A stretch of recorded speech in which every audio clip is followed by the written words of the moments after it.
Boom! There you go, mic muted. Hello, everybody, and welcome back to Ours Trains. My name's Corey, and in today's stream, it's Sunday Runday number 27, everyone's favorite end of the weekend model railroading live stream, of course. So, yeah, as you guys can see, well, I got the look on, but if you've read the title and saw the thumbnail, of course, we have a very, very, very, very, very, very, very special guest on tonight. We have my great friend Stephen Koferl. I'm sure like all of you have seen Steve on the stream or somewhere on YouTube at this point. Steve's been everywhere, of course, but I had to have Steve on. He's just such a great guy. You guys will go nuts over his collection, I guarantee you. And if, I'm not sure. I'm not sure how crazy you're gonna go because I know you're all gonna go crazy, but I'm not sure how crazy, But yeah, Steve's gonna show us some of his collection tonight. We're of course gonna talk trains and do all that fun stuff we do here on Sunday Runday. So first off, I'd like to thank every single one of you for tuning in. We already got 27 people here, but it seems that we have Apple Napkins Railroad heading in first, saying hello. Then we got Connor Jackson right behind, Trade Storm, North Country Trains. New York rail fanning Andrew, man, don't nobody bring up Canadian Pacific 7023. I missed it today and I'm still salty over the fact I missed it. We have, of course, Steve, who will be on in just a sec. We have Trainstorm saying his usual speech. Be sure to subscribe to North Country Trains. Huh, what's going on there? It's supposed to be ours trains. He says North Country Trains. If you're a fan of D&H and real trains, it's a perfect channel. He's got okay, sure. I'll give the shout out to Harrison as well. But yeah, Harrison's going to be going on a not a little vacation actually, but Harrison's going to be going on a fun vacation starting soon, and he'll be going to many different railroads, so look out for those videos in a few weeks. But anyways, also going down later in, let's see who else we have jumping in. We got Dan from D Klinger, we got Northeast Rail Fanning, we got The Drunken Pig, we got Thomas, I'm so sorry, I'm gonna say your name wrong, but Pickering, I think I said that quite right. We got Jason heading in right behind.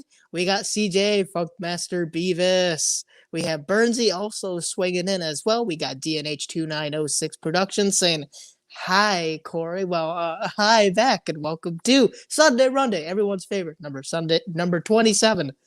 Let's see. Also, we have Railfan 128 saying, what's up? Well, what's up back? Okay, now we have the normal speech from Carter saying, good evening, everyone, and welcome to Sunday Runday number 27. First off, some quick rules: no spamming, no politics, no self-promotion, and keep the chat friendly. Thank you, guys, and I hope you enjoy. Boom. Couldn't ask for a better mod. Got some people talking about Bob. Yeah, so there's actually been a few decent things going in around the railroad world. Oh, I got other. Oh, we have Dackman Productions. Sean, hello. We got Robert Zimmerman. We got Upstate New York Rail Fanning. Man, there are so many people here. I cannot say hello to everyone. Let's see. Hey, we got Heath. Hashtag. Well, no, here we hashtag blame Bob and Heath for any mishaps. Let's see. We have Union Pacific 4014, and I think I got everyone. Oh, we got Mart. Hello, Mart. Let's go, Runday. But yeah, again, thank you all for swinging in so much. We are going to have a great time tonight, of course. And I got a few things going around. The HO layout. I might show Littleville later, or I don't know. The stream could have a nuclear meltdown again, like it did last time. But I'll try to show Littleville. I got Littleville completely lit up, so now we can do night runs. We got so much more scenery in. We got the mountain almost done. We got the tunnels in. We got the road mostly done. Got the road cracks in too. So a lot of fun going on over there. We're getting much closer to finishing up the HO layout so we can finally move back to the O gauge layout and working on the addition. Let's see. I saw a few things go by. Let's see. Yep. Okay. That's probably one of the oldest jokes here. None of you understand, but Heath and I understand. It was on the GFW streams. Not one of their, well, yeah, one of their earlier streams. There was a guy who just kept spamming it, and it was like, oh, that's our new joke now. Oh, we got Slag Cat. Hello. We got Jody Smith. We got Isaiah Hawkins. We got Davon. Hello. And then we got Maggie. All right. But anyways, I think it's time. Can we get some drum rolls, please, ladies and gentlemen? Oh, wait. Great DNH. Hello. Yeah, nuclear meltdown. What are you talking about? Remember last stream? I tried to go to Littleville and the whole stream died. That was funny. Yeah, chat is moving fast. Again, thank you all so much for being here. But anyways, can I get some drum rolls in chat so we can bring in our very special guest of the hour? Man of the, how does it go? Man of the hour, the power of tower. I'm not sure how it goes. It's like a WWE thing. But can I get some drum rolls in chat? Because we are bringing in the one and only Steven Koferl. Steve, hello. Hey, Corey, how are you? I'm doing all right. And look at us. We're twins right now. Yeah, well, mine's members in black, but there we Yeah, go. woo! That boom. There you go, ladies and gentlemen. Only here. I But wasn't sure which hat, so I brought both down tonight. there you go. Oh, I kind of not gonna lie, I kind of like that one, but we'll go with the MIB one. But Steve, thank you for being here so much. It's an honor, of course, to have you on, being a great friend of the channel, of course, and not only giving me tons of support, but I know plenty of other people here who you also love giving support to and encouraging them. So thank you for being on so much. It's such an honor. I'm really pleased to be here. Yeah, it's been a little crazy down here. I just joined another railroad club. Hey, good round of applause. Part of Nassau Lionel Operating Engineers. So. Oh, no way. You joined them? Oh, that's going to be fun. Now you can really give some of your trains a stretch around their layout. That's right. So, man, that's awesome, man. I wish I had any O-scale clubs around here, you know, but Nassau is a very good one. So I'm super happy to hear about that. So, yeah, it was exciting. 2 weeks ago, I went in for an interview, spent 2 hours there in an interview process. But they had said right away, they said, if you want to bring trains tonight, you can bring them and run them, you know. So it was like, oh, okay, you know. That's a good interview, you know. When you go to get a job interview, it's usually just dress up, you know, can't do much. But that's the type of interview where you can be like, wait, I can run the trains, right? Yeah. But yeah, so anyways, I know a bunch of people are already here. So first off, of course, Steve has his own YouTube channel, so make sure to subscribe to Steven's channel, Steven Koferl here on YouTube. Go give him all the love you guys give me. Steve, do you know what current subscriber rate, or not rate, but how many subscribers you currently have? I check that out all the time. This morning, I was actually down to 349. Oh, come on, everybody. We're getting him back. We're getting him over 350. But yeah, so Steve doesn't do videos all the time, but you've been doing some ones recently, and especially on, we'll get later tonight, but Steve built a pretty new layout, all post-war themed. Yeah. So he did a lot of videos on that. You guys are going to love him. So please go check out Steve's video. Go give him some love like you guys give me. Let's get him over 350. Come on. Whoever unsubbed, they're like, get out of here now. But yeah, I'm sure it was a mistake, you know. You got to remember, a lot of my subs are a lot older, and they tend to hit the wrong buttons every now and then, you know. Yeah, really. Forget the glasses, and who knows what you might do. So. But yeah, anyways, so all right, cool. Isaiah's already subscribed. There you go. Boom. Subscribe to Steve. Hey. All right, so I guess, oh yeah, everyone's already talking about the jukebox behind you, which I love. We'll get to that a little later, of course. But I guess starting out, since not too many people, well, I know many people here know you, of course, Steve. But then there's always those few, you know, who don't really know the guests I have on. So it's really nice to ask these questions to give. All right, boom. Jennifer says Steve now has 351. Boom, we're already doing our job. There we go. But yeah, so I guess the first question, I'll start out, Steve. And again, I know a lot of the answers to these questions, of course, but you have like that's what I love, of course, like I said on the GFW stream, that everybody seems to have their own different way of how they got into the hobby or their just story with the hobby. So starting off with, I guess, question number one, how did you get into trains? Well, like I said, my brother and father, you know, brought me into the hobby. What a lot of people don't know, and I told them a little later on, is when I was 6 years of age, my father wound up getting very ill. He was in the hospital on the critical list and whatnot. So when he came out of the hospital, he still couldn't go back to work, and he had his own business, you know. So he would spend time sitting in a chair telling me what to do, wiring the layout and whatnot. So we became very close. I became known as his shadow. And he had an auto repair shop for years. I worked in the shop and whatnot, but we always had the trains in common and whatnot. And that's why I said growing up, I had all of my brother's trains to play with and whatnot. I got a few pieces that were mine, but we wound up getting other things. And one of the pieces that my parents got us was a ride-on train. It was hand operated, and I went out to find a copy Oh of yeah, it. well, oh look at that. Wait, let me get you in the large screen there. Oh, there you Yeah. go. That's so cool. So yeah, the Oh yeah, engine had yeah, it's one cranks of on it. those. Yep.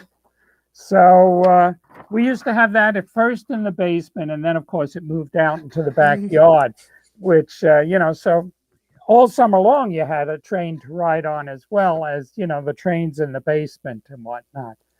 But growing up, yeah, I had the trains, and then just before I went to college, they wanted to finish the basement. So that meant tearing the layout down and packing everything away. So during my college years, I didn't have any trains out to play with or whatnot. I can remember, though, getting out of college, the first job I got was with my childhood friend. And every week as we'd get out our paycheck, we'd go cash them, and then we were down to the hobby store buying trains. And neither one of us had a layout to operate. When he was younger, he used to bring the trains to my house to run on my layout and whatnot.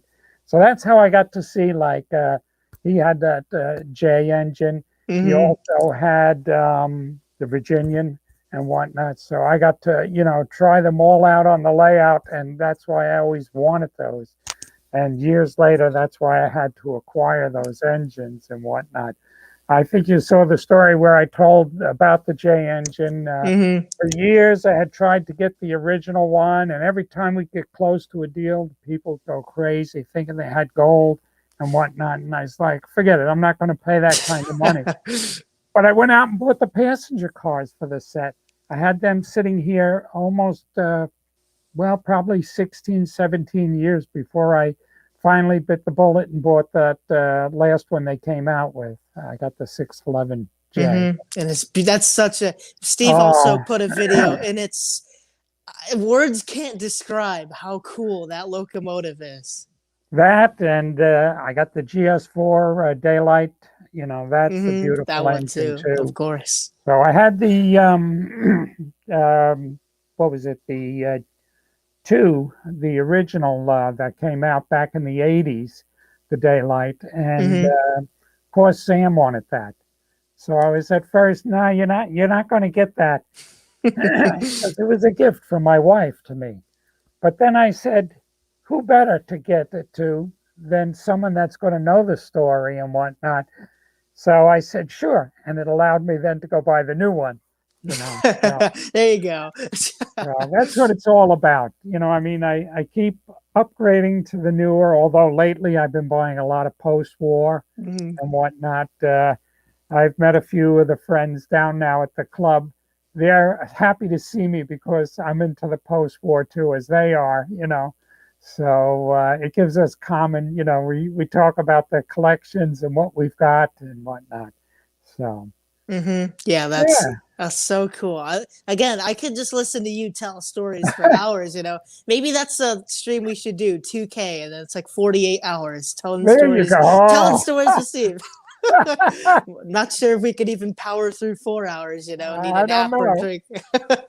But yeah, that's so cool. So usually, kind of times when I'm talking to people who are, or in the trains, they'll usually have like someone else into the family that maybe either worked for the railroad or maybe was into trains. So for you, Steve, do you have any family members that are into trains, or Oh, anyone work my for the brother. railroad? My brother is still into them.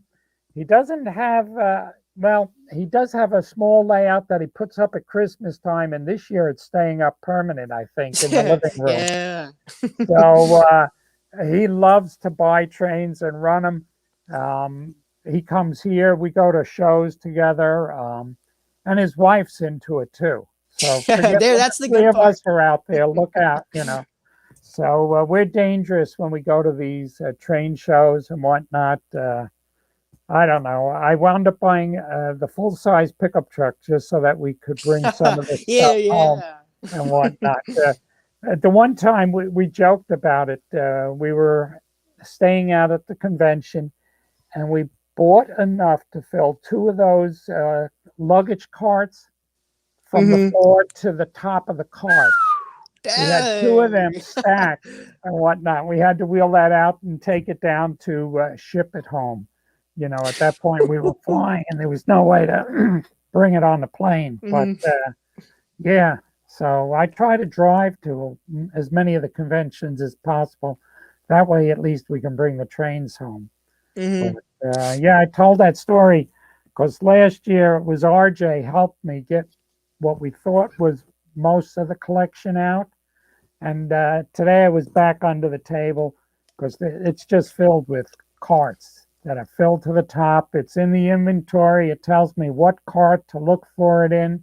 But they're double stacked, and there's, you know, maybe anywhere from 40 to 80 pieces in each cart Wow. and whatnot. And there's still new engines sitting under there. But that J engine had been sitting here for 2.5 years, and you know, RJ's going, well, where was it? I said, well, that was up in the bedroom upstairs. I forgot. I mean, the passenger cars were out in the garage with the antique cars and whatnot. So yeah, too many hiding places around this. But I spent a month last year opening boxes I had shipped home over the last 15 years from different shows and whatnot that I had been to. So just crazy, Hmm. but a lot of fun, you know. Yeah, So, definitely. I wish you just, I don't know. I just wish I could just buy enough trains to fill that luggage trolley that you were talking about. You know how proud I'd be walking out, like just toting. I'd be like, "Yeah, that's right. Look at all that's my right. Yeah. Lionel stuff." But yeah, that's super cool. They So, were asking us, so you didn't sell everything at the show? No, we mhm. bought it all at the show. Yeah, there you They go. thought we were one of the dealers, you know. Oh, really? Yeah. That's funny. Yeah, so I think I saw something in there. I can't remember. Oh wait, we got RBP. RBP, Chris. Hello, how you Hey, doing? Thanks for swinging in. I'm hey, sure I Chris. missed a few things, and we also got Otis Tooley. Hello.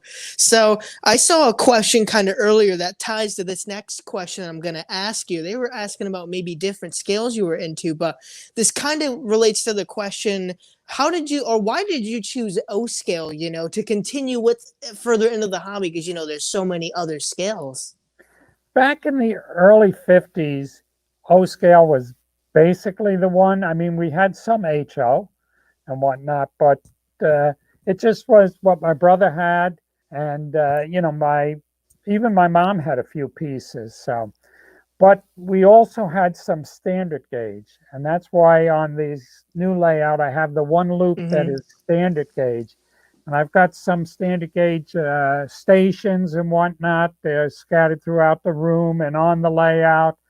And I said, this layout is going to be a fun layout. It's not about scale or, you know, I've got figures that fit the standard gauge, and then I've got, you know, figures that are for O gauge and whatnot.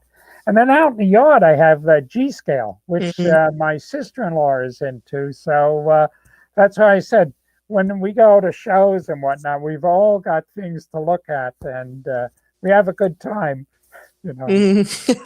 Yeah, that's not too many people know about Steve's G scale side actually. So if you'd like to talk a little more about that, like what pieces maybe you have, and I don't think you have any to go, like just hold right up to the camera or No, anything, but no, actually, yeah, because the normal set that's outside is packed away. I bring that in every winter and whatnot. It's the Alaskan Railroad, and the reason I bought that is because that was the last trip me and my wife made, as it was for our 25th wedding anniversary. We went up there, and it was right after we got home. She was diagnosed terminal and given just a few months, but I run that. I have another passenger set that I take out there. It's relatively small.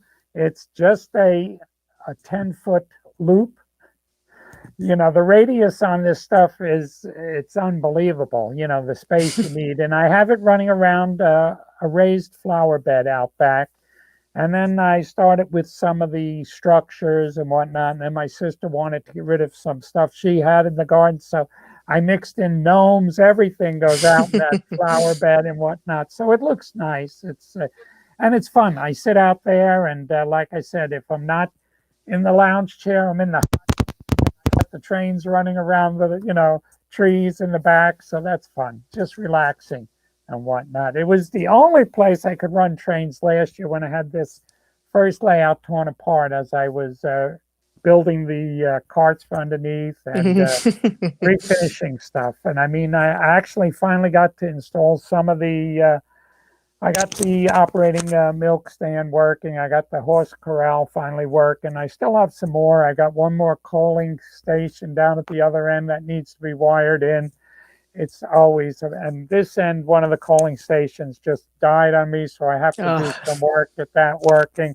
But that's part of the hobby. Yeah, on this post-war and pre-war layout, I had just restored to the old, it's a lumber loader, they called it, log loader, and a barrel loader that my brother-in-law had given me. And I mean, they were in very rough shape. I did a video that just shows the before and after photos of them and whatnot. And it's nice. I got them operating, and I will get them wired in.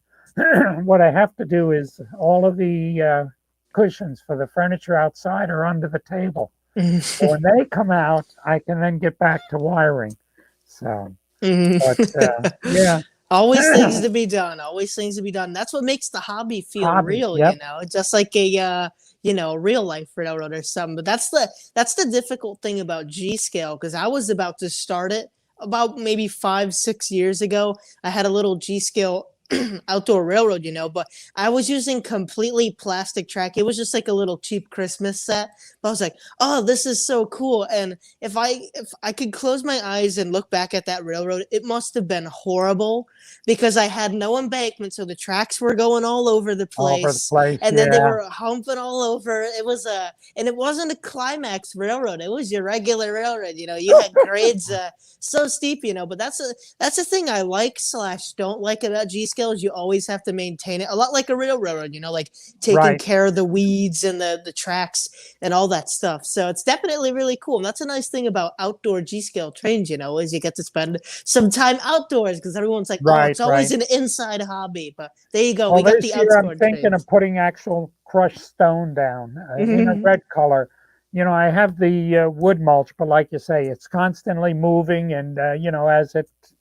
So you're propping it up. I got, pieces of wood shoved in to level the track out. But this year I hope to get that more stabilized so that it's a permanent, So I had stainless steel track down, and that stood up well, except for when the tree come down and sort of crushed it. And I went to buy, and the company's no longer in business. So I had to go with all LGB track. And it's in the brass. So it's going to require some cleaning in the spring, but that'll be okay. It'll be fun to get back out there and run the trains. Yeah, definitely. In fact, you probably won't be taking those out too long from now. It's probably much nicer down there than it is up here. It's a little cool today. Well, yeah, like last week I spent 2 days power washing the deck and whatnot. So that's all ready. I power washed the furniture. Got it all back up. My buddy's going, when am I coming over to help you put the canopies up and whatnot? And then the cushions, everything will go out. I had my sister's dog with me for the whole week, and he just looked like, what are you doing? This is crazy. So, but yeah, he's a lot of fun. Getting older, though, I'm used to when he used to want to play with me all day long. I had posted a picture. The poor thing, one day he was all tuckered out. He was just passed out on the couch. That's the easier thing, though. When they get a little older, you don't have to be on your toes all the time. You'd be like, oh, he's asleep. All right. Yeah, no. So But yeah, so anyways, hello GFW. Thank you guys for swinging in. I saw a few other people coming in. Sorry if I couldn't get to those messages. I don't know if it's George or Wally, but it's one of them. it's one of them. And I apologize, I wasn't there Friday night again, but I'm down at no. Every Friday I have to go. I'm on probation, so I got to show up. Oh. 6 months. Oh, we also have John Train BFGR. Hello, John. There we go. So, anyways, the next question I had, you kind of touched on it, but was have you ever had a layout before the currently existing one? So you kind of Yeah. said it. Well, my brother had a layout before I remember it, and that was standard, I'd say 4x8. And then when we built my parents had twins, so they had to double the size of the house. They built a wing on the house with actual permanent bedrooms in it and whatnot, because it was a summer bungalow when they bought the place. So that meant we had a much larger basement, and of course that meant we had to build a larger train layout down there. And that's the one that I would, work on, and my father would sit there and tell me what to do, he'd show me how to wire parallel series and whatnot. And I went ahead wiring that whole layout up. And so I did have a layout at home. I had that until I guess it was my senior year of high school. And of course, the girl I married was the girl I knew in high school. I knew her from elementary school and whatnot. We went to the senior prom together. In college, we dated different people, but we got back together and got married. So, of course, she knew about trains. And the first time I put it under the Christmas tree, she said, yeah. And then the, nieces and nephews started coming and they wanted. So I said, I got to build a layout. Sure, no problem. Go ahead. And then, of course, that wasn't big enough. We had to build a bigger one and whatnot. And I remember the day she come home and I had this, it was 7 by 13. That's still pretty big. And she goes, what are you doing? And I said, you agreed on the size and whatnot. And so, okay, we did that. And that was on wheels because I had the pool table was under it and whatnot. We could wheel it off and still play pool and what. But then I wound up putting a loop around the ceiling because I was buying the trains that required larger radius and whatnot. So I have 72-inch radius tracks up there. And my nephew goes, this is crazy. He says, why don't we tear the table apart? We'll build a bigger table and so we started doing that. She got sick, he got sick, and they left me to finish it all and whatnot. So, but yeah, I'm glad I did that. And then, of course, it was RJ and Sam that pushed me to build this pre-war, post-war layout. They said, get rid of that temporary one. We want you to build it permanent. So it started in September, and by December, it's to the point it's at now. It was operational, and most everything was on it. I've added a few more structures, but there's more to go, but not too much. It's pretty much the way it'll be, So. Hey, that's phenomenal how fast you built that layout. I was making a joke to my parents, like, how during World War II, like a bunch of the guys in the army would be pushing out those tanks like every day. I'm like, that's like what Steve's doing right now. He's building the layout in that like phenomenal amount of time, But yeah, again, both of your layouts I love so much. In fact, the last time I was at your place, you still had the temporary layout. It was just the two or three tracks on the pool table versus. Versus now the finished masterpiece. Yeah, well, it's like I said, pretty much finished. But the contractor that was helping me, you talk about that in the service. That was his job. He was in the Army Corps of Engineers. So everything with him is, we got to get this accomplished, this. Do you have the diagrams? This is what we're doing and whatnot. So we just moved right along and whatnot. We've done a lot of work together, and it's really great. We get along great. There used to be a third buddy in the group, and he used to love to sit there and watch the two of us argue. My friend Larry would go, "It's not going to fit," and I said, "I measured. It's going to fit." And what not going to fit, it fits. So yeah. Well, we have a lot of fun, like I said, and we enjoy working together. He's going to come over next week. We got light to repair down here. Of course, that's in the middle of the larger layout. I got to lift the hatch panel off the center, crawl up there, and take the lamp fixture apart and put a new ballast in and whatnot. It started dripping on the structures down below. It's melting down. Oh, So, hopefully yeah. get that done soon. Yep. So I guess moving on to, so as we're talking about this, you can kind of see in the back of Steve's background, he's got a lot more trains along those walls than I do. So Steve, I know it's hard. Like, I know you don't have an exact number in mind, but the question always comes to mind: how big is your collection? There you go. There's even more, ladies and gentlemen. But if you know, perhaps, how big is your collection of model trains?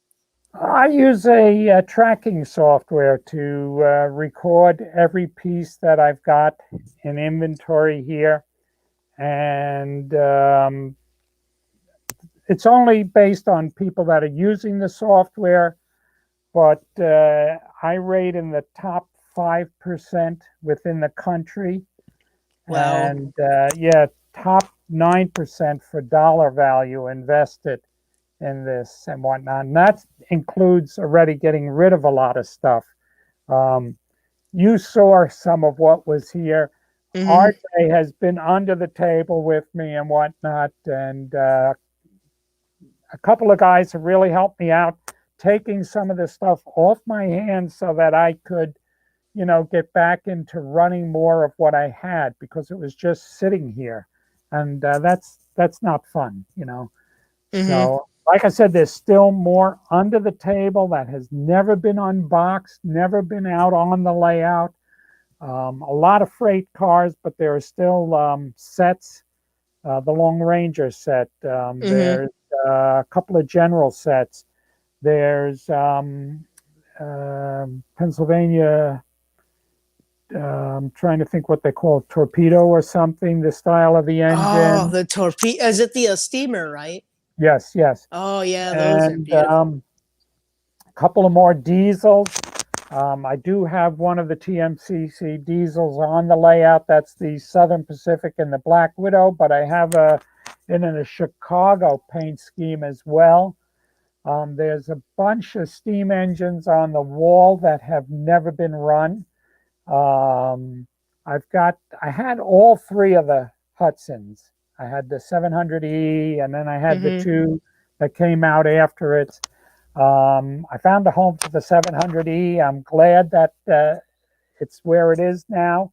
I had the fun of chasing it, getting it, and then displaying it for 10, 15 years, and I was happy to move it along. It allowed me to get the others out. I've got all of the Lionel,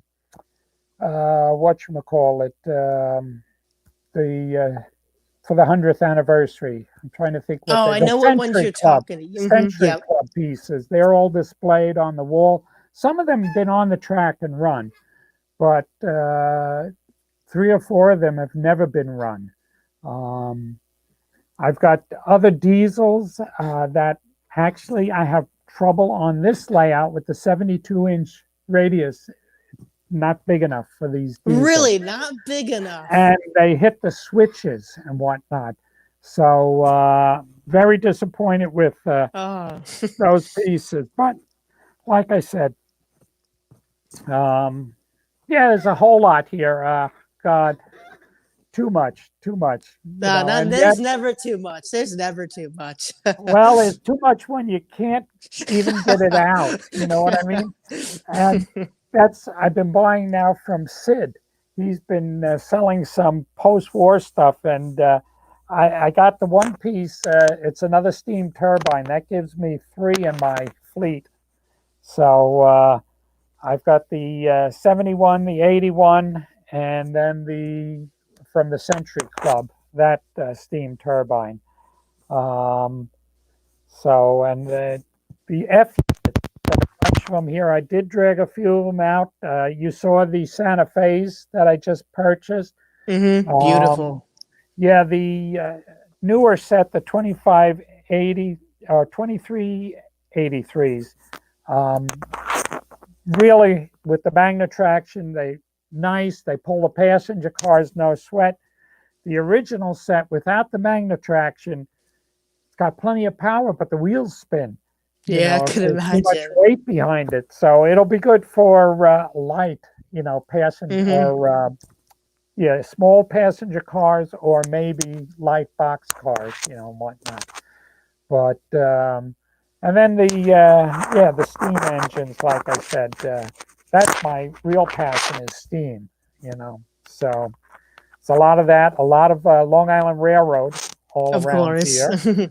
So yeah, I mean, and then of course that President's series. I've Mm-hmm. got all 31 that are currently out, all those cars and the little engine and caboose for it. And I had them out for President's Day. And I had I had weighed all the cars and I gave the weight, the length of the consist and whatnot. And I still got 16 foot of spare track for the rest of the cars to come out. Though the shelves are filled, I'll find room. Might have to build more shelves, but we'll do it. So, So we got a few questions coming in from chat I got to get to real quick. Apple yeah. Napkins Railroad says, "Hey Steve, what do you use to track your collection?" So I assume he's talking about your online log you were talking about. Right. God, what is it? I started out with, it'll come to me, but I think this is Train Minder, it's called. And it's a Sounds live, like sounds like Train Finder Craig should own that. it's a live database. Problem is the company no longer wants to support it. They were supporting quite a few products, not just trains, but it still requires a sign into their database to verify what's in your collection and whatnot. So, yeah, and of course, I'm sure they're selling it because I do get calls from what would I call it, auction houses looking for me to sell pieces and whatnot.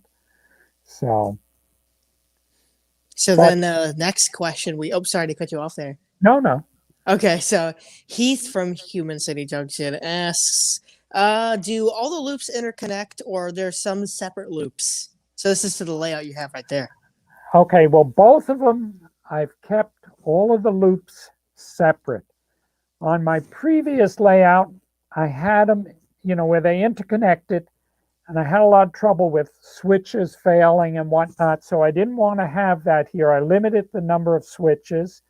It also allowed me to run trains independently.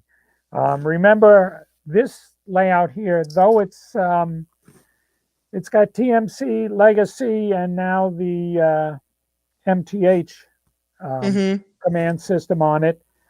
I do not vary the voltage by the transformer. I vary it through the electronics. So I can run conventional engines on one loop, the inner loop on the outer loop, or on both I can run, all of the legacy engines and whatnot. The Mountain has 3 loops in it.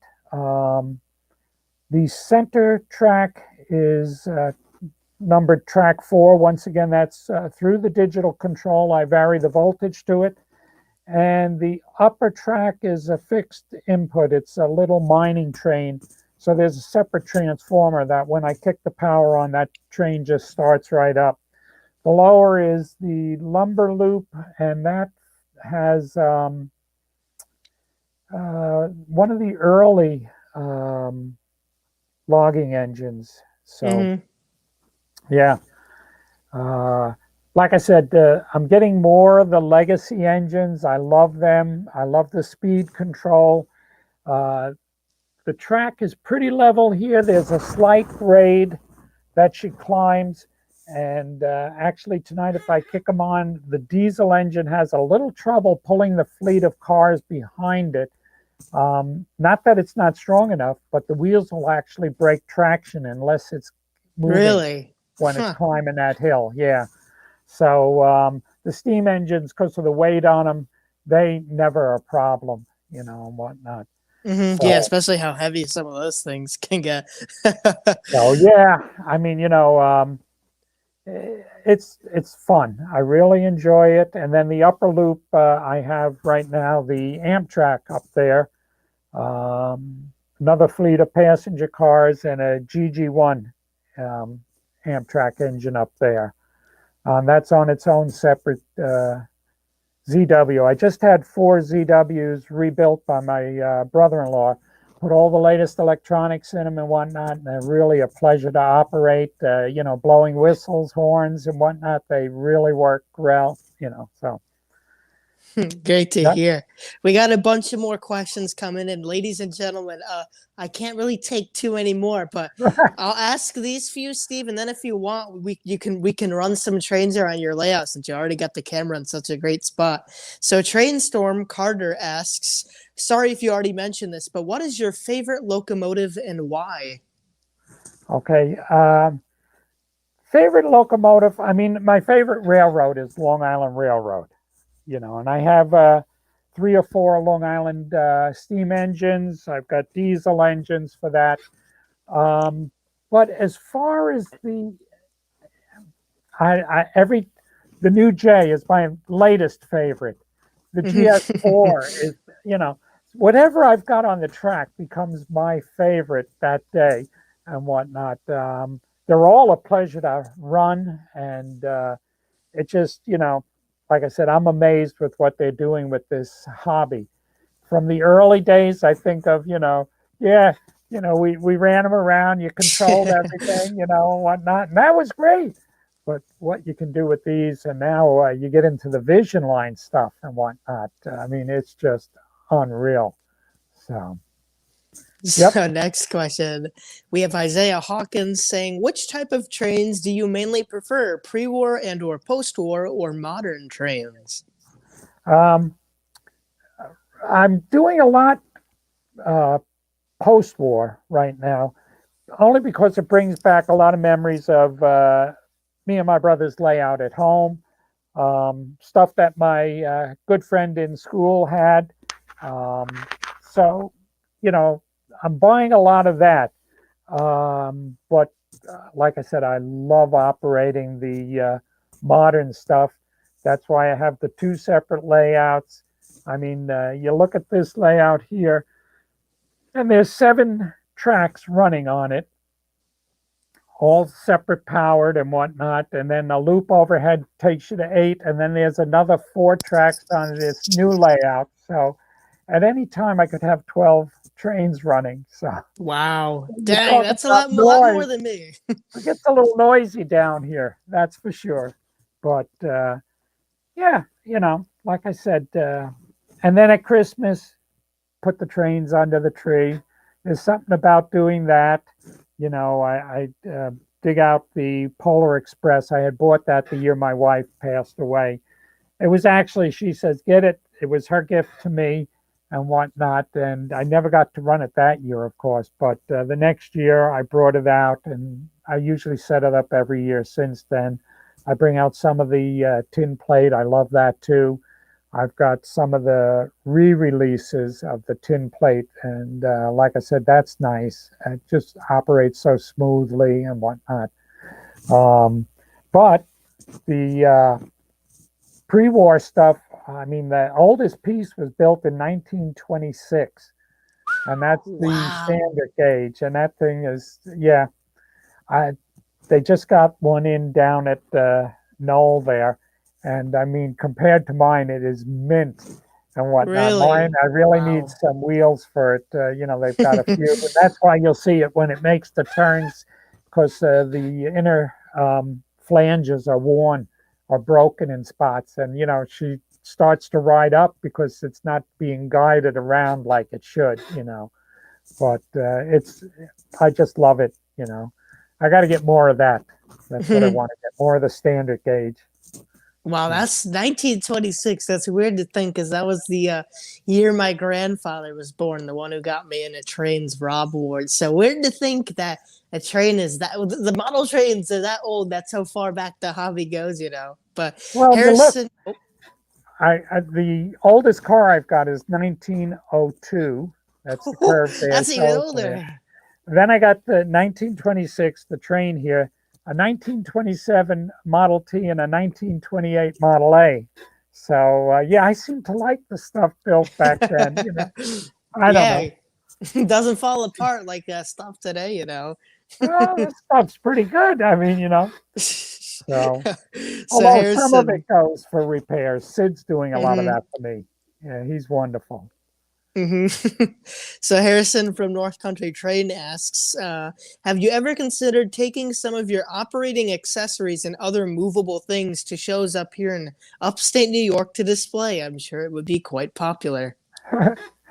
Yeah, actually, I'm a mason in the state of New York, and the Grand Master is looking to build a train layout. And my contractor friend has more or less volunteered the two of us to go build this train layout. I'm sure they're looking for some donations. So we'll see. There might be some stuff coming up, but it'll be lower upstate New York, you know, Hmm. probably the White Plains. We weren't sure if they were going to build it up in Utica at the home. If they do up there, you know, we'll be a lot closer then. Yeah, really, I wouldn't be too far from me at that point.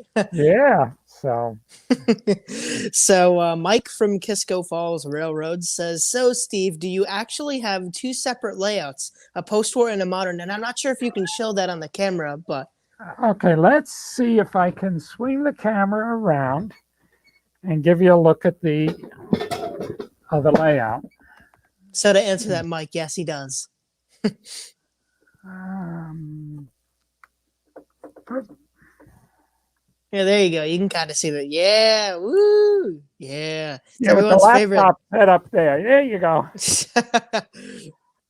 So let's see if I bring that down. Oh, you don't have to move all that. We get the idea. So, yep. But originally, I wanted to run some post-war in the mountain, but without a separate transformer, it didn't want to play well with the digital control. And I was like, okay, I fought the problem for a while, and I said, I guess it's easier. I'm just going to build another layout where I can run my, plus, you know, have larger loops, because I only had a small, what was it? I guess a 54-inch loop that I was going to run it on through the mountain. There I've got now an American style engine pulling a few passenger cars. Yeah. Hmm. So, yep. So, Anyways, I don't see any other questions. So, Steve, if you would love to, feel free. And if you'd like to run some trains on the big one, I'm not sure if you can take the camera around. If you can, I don't mind at all, I'm sure. But if we got to see some of those trains move, if you don't mind, because you again sure. have such a I'm cool gonna collection. I'm gonna do that. I won't be hooked up to the Yep. headset though. So while Steve's doing that again, make sure you go subscribe to Steve's channel, Stephen Koferl, here on YouTube. Go give him some love again, Steve. Steve Koferl, our guest for tonight, has a fantastic layout, great friend of the channel, and Steve's collection is just the coolest thing on planet Earth. Like this is cooler than the model trade store, you know. So it's an honor to have Steve on tonight. We're gonna get running some trades shortly, but make sure you go subscribe to Steve's YouTube channel, and if you're on Instagram, go follow him. I believe his thing is Stephen Koferl or something like that, very close to, of course. But yeah, so it's of course an honor to have him on, and thank you all for being here. We have 36 people here tonight. Thank you all. So if you haven't already, please make sure to smash that like button, of course. And Steve should get running the trade shortly. Also, I like his ours trades attire he's he's got on. But yeah, you guys can't even see most of it, you know, like on the other walls all over the place. Steve has trains everywhere, so it's so awesome. All right, there you go. Got some action moving. Yeah, really, Heath won't stop until he sees the GG1. Yes, I'll try to take you guys around. Steve has two bottom loops. He has a trolley loop that goes around the inner loop of his layout. And then he has his upper loop, which you can kind of see right there. It goes around the layout, of course. And then two loops, I believe. Yep, two loops on his mountain with the waterfall in the very end. So he can run he can run a lot of trades versus me. I can only do four.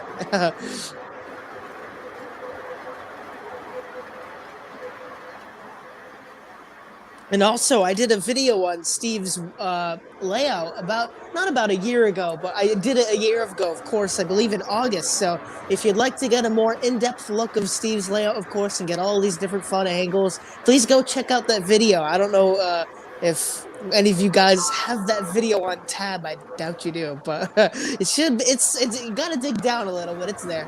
In fact, it's my most famous video. If you search by most popular, it should come right up. So if you want to see some more of Steve's layout, go check that out. And then RJ from RJ's Trains has a lot of videos on Steve's layout of two. And then Steve, of course, has a lot of videos on his own layout as well.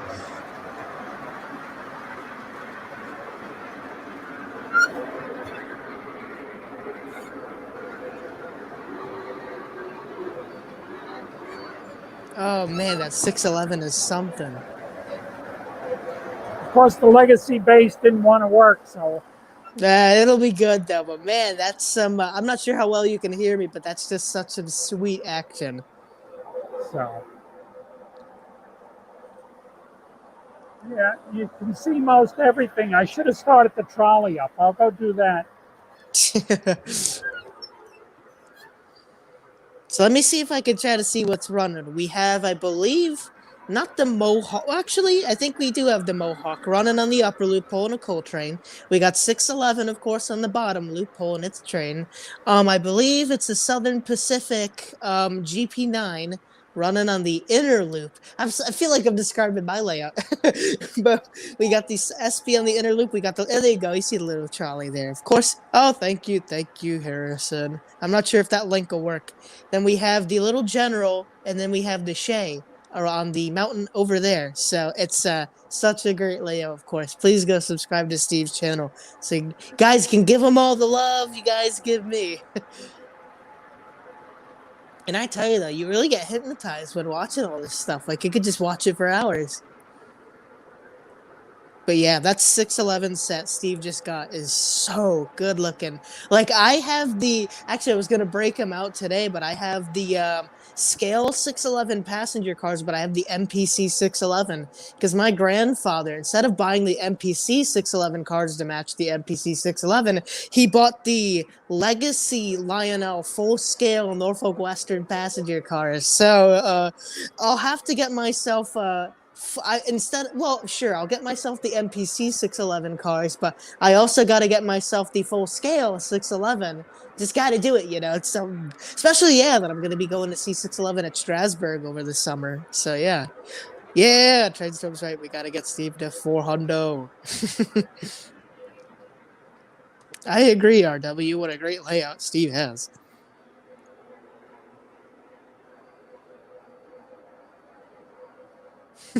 Heath says he still doesn't see a GG1. Heath, I don't think my GG1's running either tonight, so it looks like not too lucky of a night for you, my friend.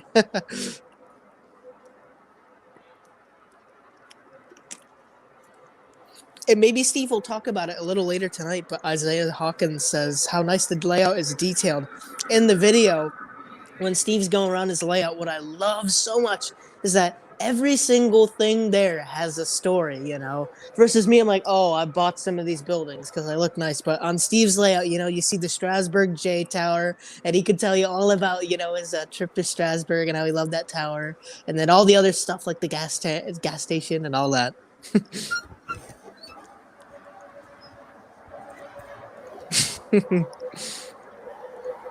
Rob412 says, I run the same 611 setup Steve is running. I saw his video this morning and I ordered an aux tender on the spot. That's cool. So yeah, Steve, everyone's loving that layout, of course. If there's anything you want to tell us about, Heath says bye. See you later, Heath. But yeah, like I was telling everyone else, everything on your layout has such a unique story. So if there's some things you'd like to point out and tell us a quick story about, go ahead. Well, let's see. Oops, the Black Widow separated again. I'll leave that Uh off. oh. Um, Down at this end, I have the industrial area. I had spoke of in that video you had done. The hmm coaling. Coal was so important on the island for power generation and heating. So of course it was just natural to have coal here. The lumber industry. There used to be actually 3 lumber yards in town, and there's a lumber mill still over in Northport. Um, so it was an important part of my growing up. I made sure I had that here. Um, let's see. We work our way around. I had to have the Hellgate Bridge. That's an important piece of New York, uh, the history of railroading and whatnot. hmm So it was just natural when they released that. I needed that piece. Um, I don't know what else I mean, the station is somewhat reminiscent of what the Deer Park station looked like. RJ did a better job on his. He repainted and actually got a structure that's very close to what hmm was in Deer Park. Um, so it's still there, actually, the structure. Um, in the center, I have, it's actually on this side, we have a carousel. That was always with the Fireman's Fair. You had the Ferris wheel, the hmm carousel. But we've got a gas station. My father had the auto repair business. I spent many years working in that. So I guess that's where I got my love of these old cars. I remember when I bought the Model A, I said he still had 1 or 2 customers that had them, and I remember working on it. It brought back so many memories and whatnot. And then I just went crazy buying older stuff.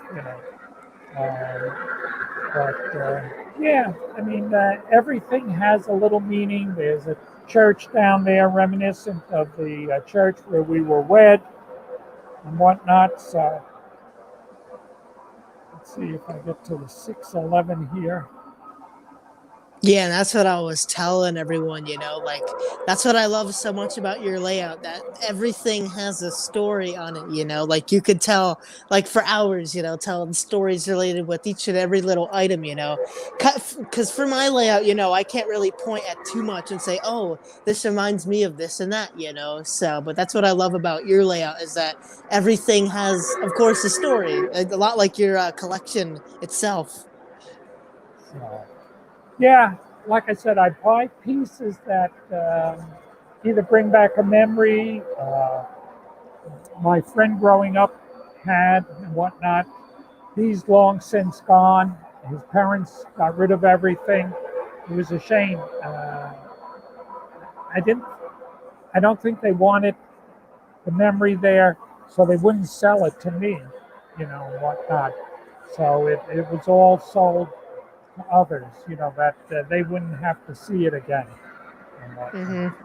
So, but that's why I had to go get the J, and I had to get the Virginian, because he had it. He would bring him to my house, and we would run it on my layout. So, and then I had the old newsstand here, um, and I wound up putting the new one, the fake news, on the new layout, and I took the old one and let's see if I can tilt the camera.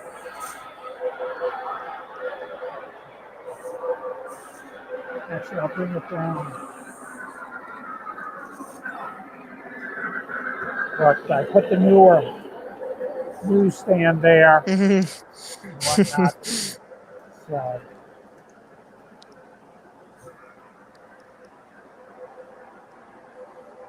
And then, yeah, like I was telling everyone, Steve's got trains everywhere. So he has them underneath the layout on shelves right there. He's got them behind him. He's got them on all the walls. It's something I hope to. There you go. Boom. There's even more.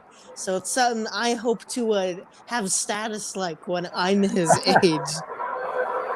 So, yeah, years of collecting. I'm going to put the camera back. Yeah, yeah, of course.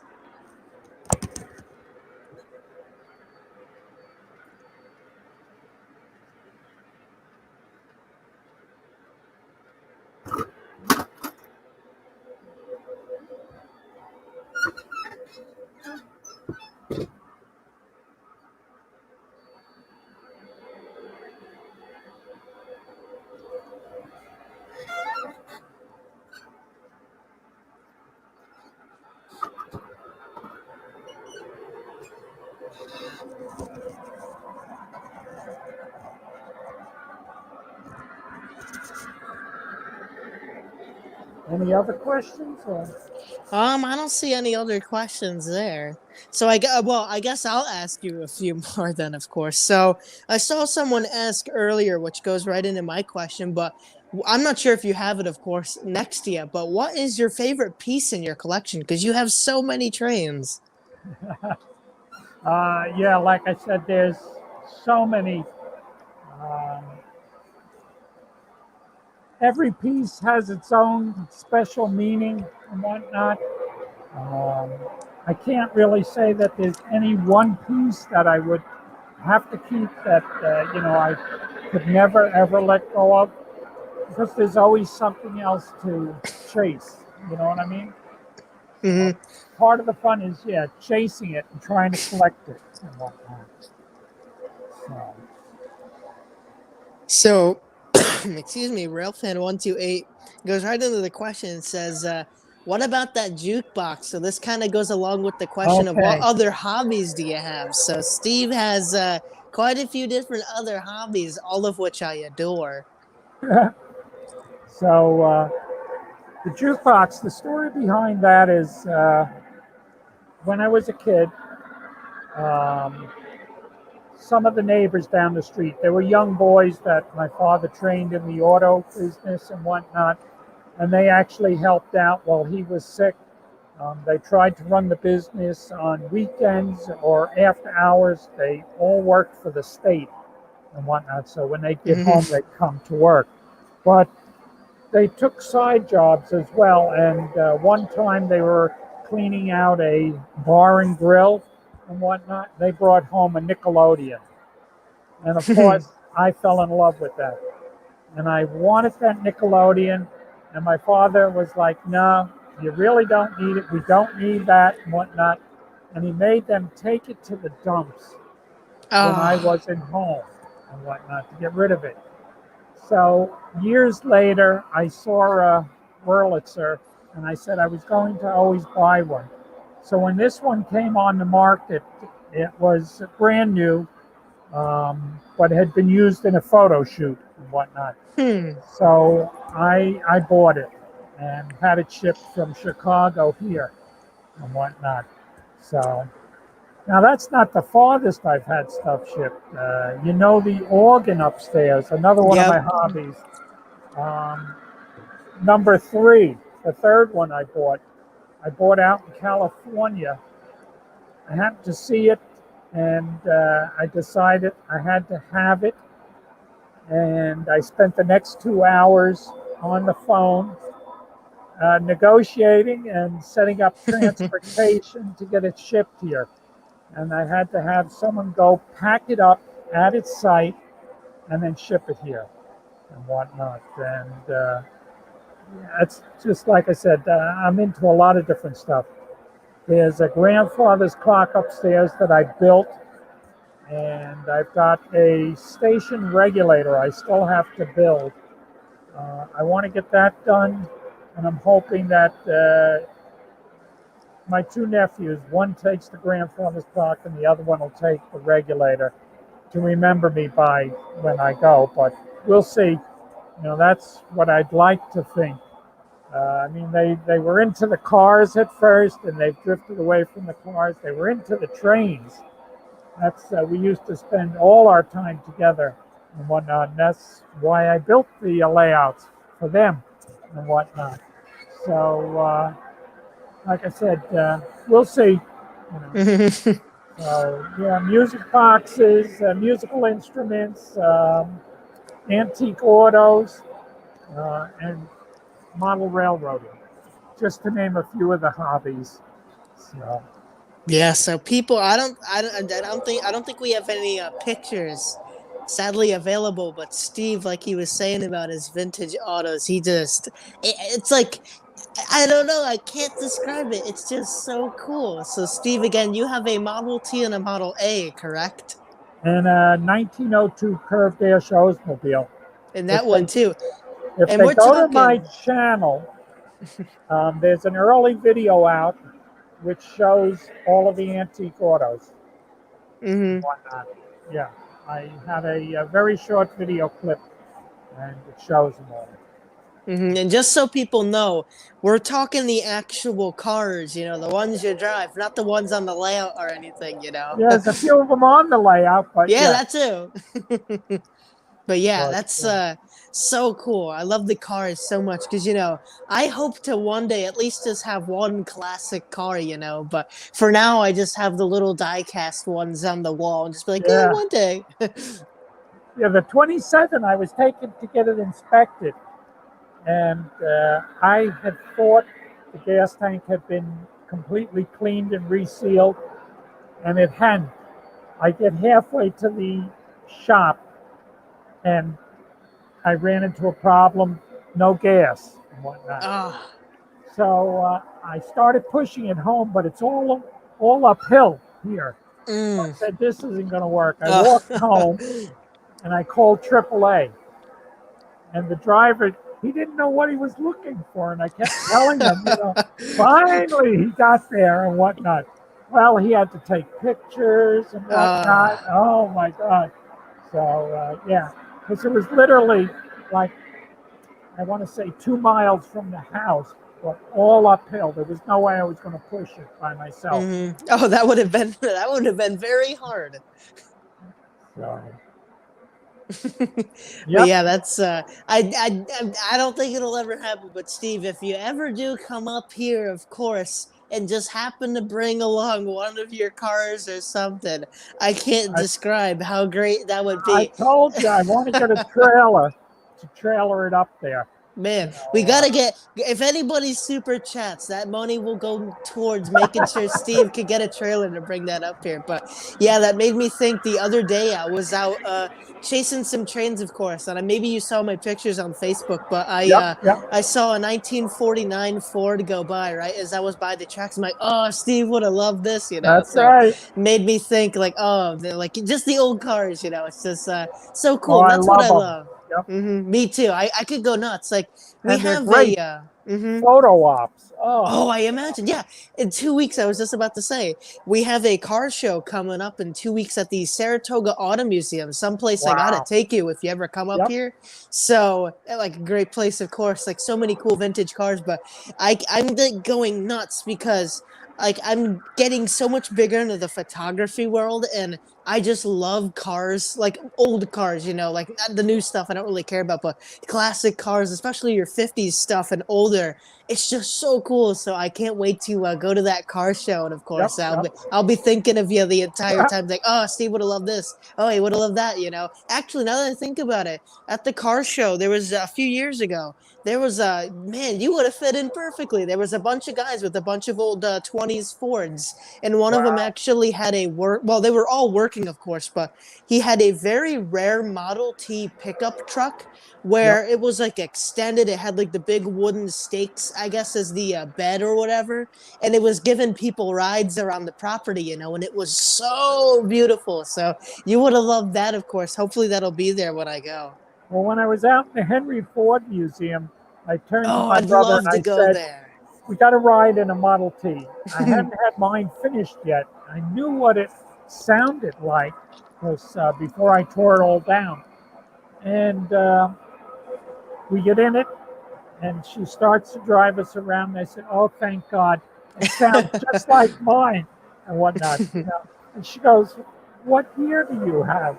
I said, 27. She says, "Oh, that was the roughest one to get in and out of. The seats were so close." She says, "We cut them out and move them back an inch and a half here." Really? And I tell you, because it's like you're all scrunched up in this. And my brother's 6 foot. So when he gets in, he's got all to do to get into these, and whatnot. But he'll go with me to, car shows and whatnot. We take it in the parade. We were out to the live steamers out on the island with the Model A and whatnot. That was great for photo ops and whatnot. So, yeah. Yeah, it's so much fun. Like, that's what I love so much about the cars. I'm not really into the whole mechanical side of cars, but I love the aesthetics of them and like the materials, the architecture of the cars. It's just so Yep. cool. So a while ago in the fall, I remember I was at my live steam club and a Model T pulled up, and I was like, "Oh, this is the coolest thing on planet Earth." So I was taking pictures of it in the fall leaves. It was so beautiful. So Yep. again, if you ever happen to come up here and bring one of your cars, we're gonna go on like the longest photo shoot throughout the Adirondacks or whatever in the There you fall. go. That'd be the best thing ever. I have to borrow the trailer from my buddy. That's all. Yeah, there you go. Boom. You Bring might it have up. some. I got that truck will tow it. It's just, I tell you, me and my sister-in-law went to buy the truck, and I had a brand new GMC, the smaller one. And I was like, well, I really wanted the larger one and whatnot. So I said, I don't know why, my brother doesn't buy this, because they weren't going to give me a decent trade-in. So she called them, and they immediately bought my truck on the spot. Really? Wow. Yeah. And I bought this one. We took it out for a test drive, and the dealer got to know us so well. He just throws the keys at me and says, "Take it." And whatnot. Well, we get in and start it up, and I go, "I hope we don't have to push this thing back. The gate's on. It's empty." So we drove it around, brought it back. I said, "That's good. When will it be ready?" So picked it up 3 days later. Oh yeah. Now that I just realized we've been talking about cars while running trains for like 10 minutes now. The change. So I tell anyways, you, well, that's like I said, just my interest into autos, trains, and whatnot. So yeah, it always goes hand in hand. Usually you'll always see train guys will always either be into ships, cars, or planes, or something else transportation related. trains, planes, and autos. That's what we usually do with the club. Yeah, together. So, yep. Anyways, Rob 412 or 412, I'm not sure you say it, says, Steve, who makes the Strasbourg J Tower, and how many access hatches do you have? They are disguised very well. Okay, there's one in the middle of the table. If you see the hotel down there at the end, just before the mountain, that whole panel under the brick wall that runs around is the division. So half the wall is on it's glued to the hatch panel. The other half covers the cutout, Otherwise, I can come up in the mountain, and the top of the mountain comes off if I had to, Otherwise, I crawl on the table. I had that discussion with Jason, and he says, he builds the table, and that's the way I build mine. I can go up on the table. It's just, if I didn't have this ridge, I wouldn't have to have an access panel. But because of the ridge, I don't want to be climbing over that and breaking stuff, But the tower here, I don't know how many they made. It was a company that specifically made them. I bought it there in Strasbourg and whatnot. And they numbered the pieces. It's attached. I can't lift it up right now. But I got to put lighting in it. That's what it really needs to really finish it up.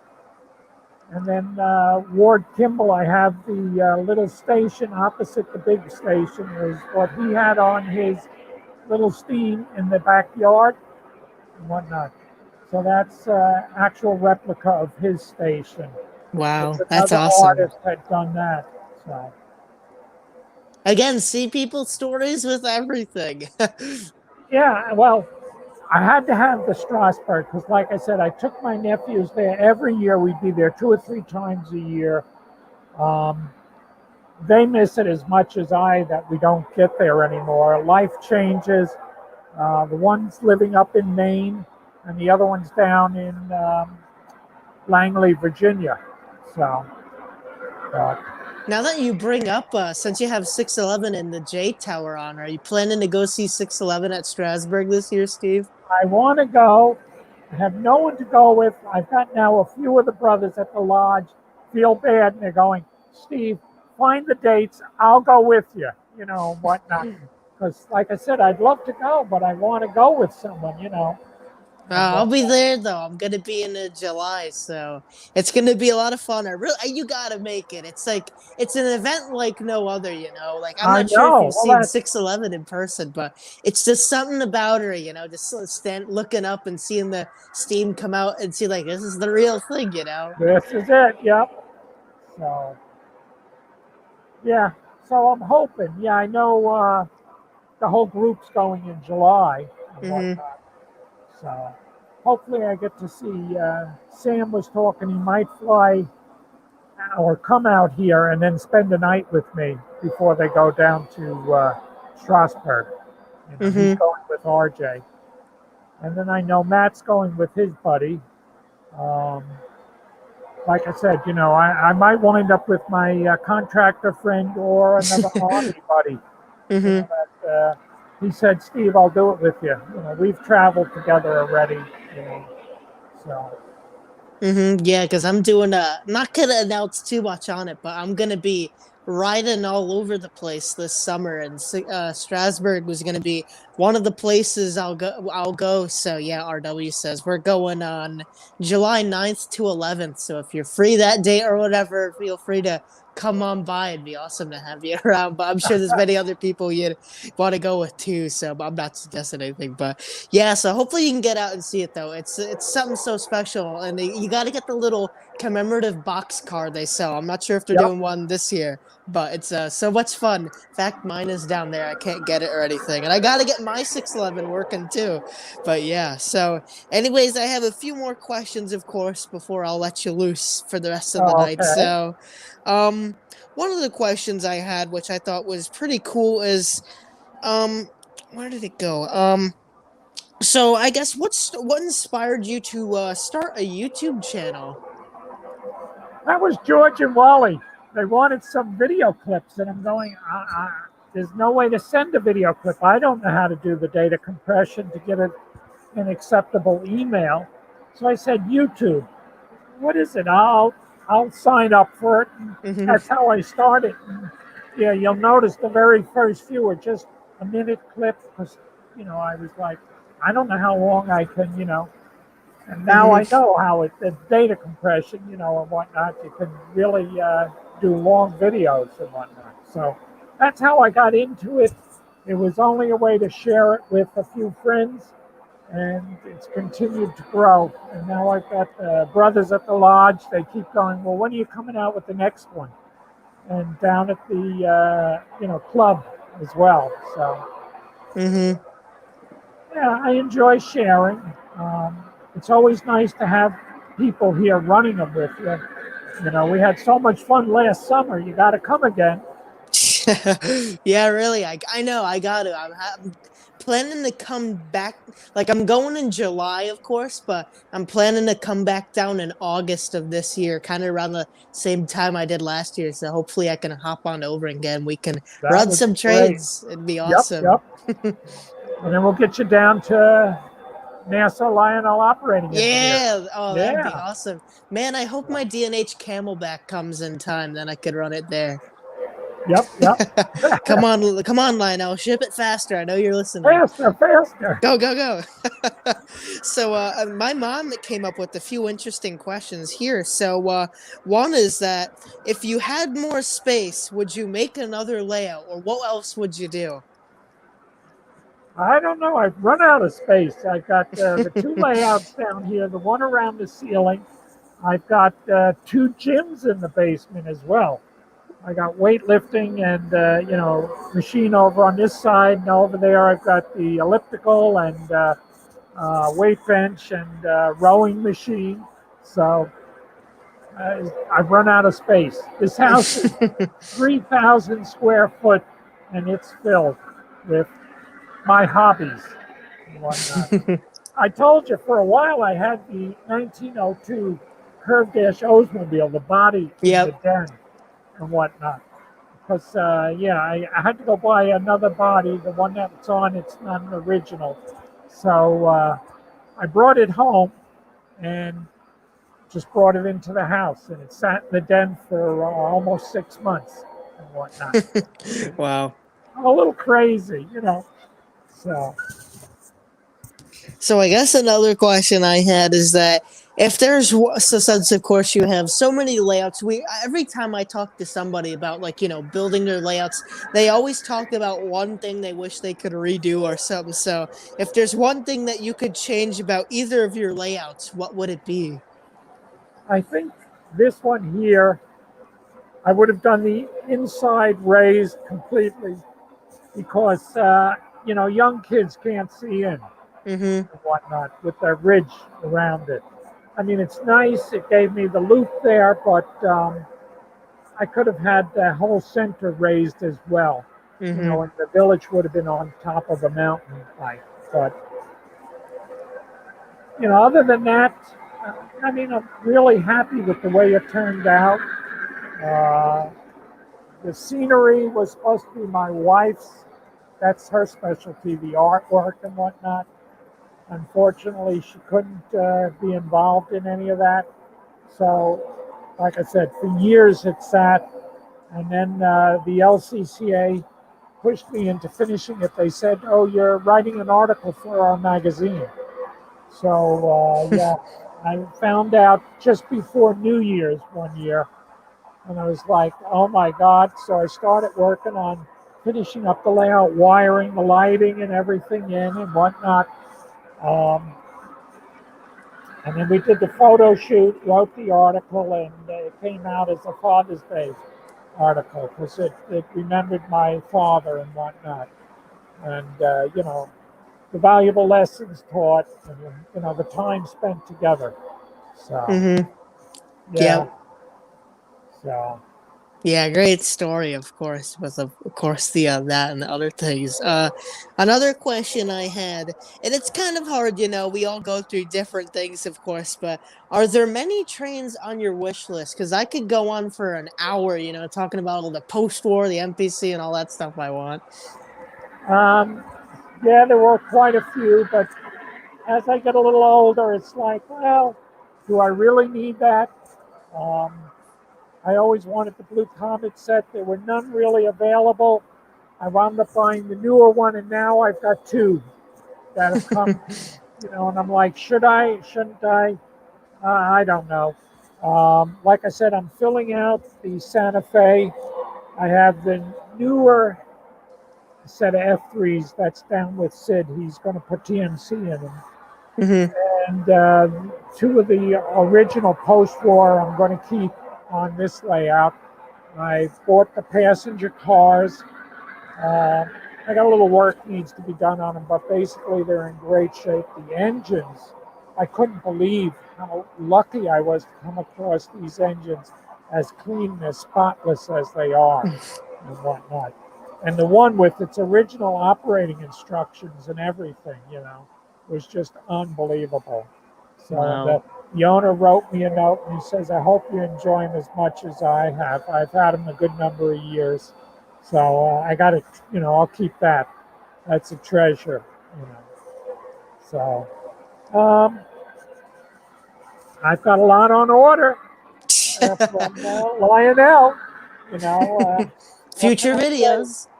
Yeah, I mean, there's always something, you know.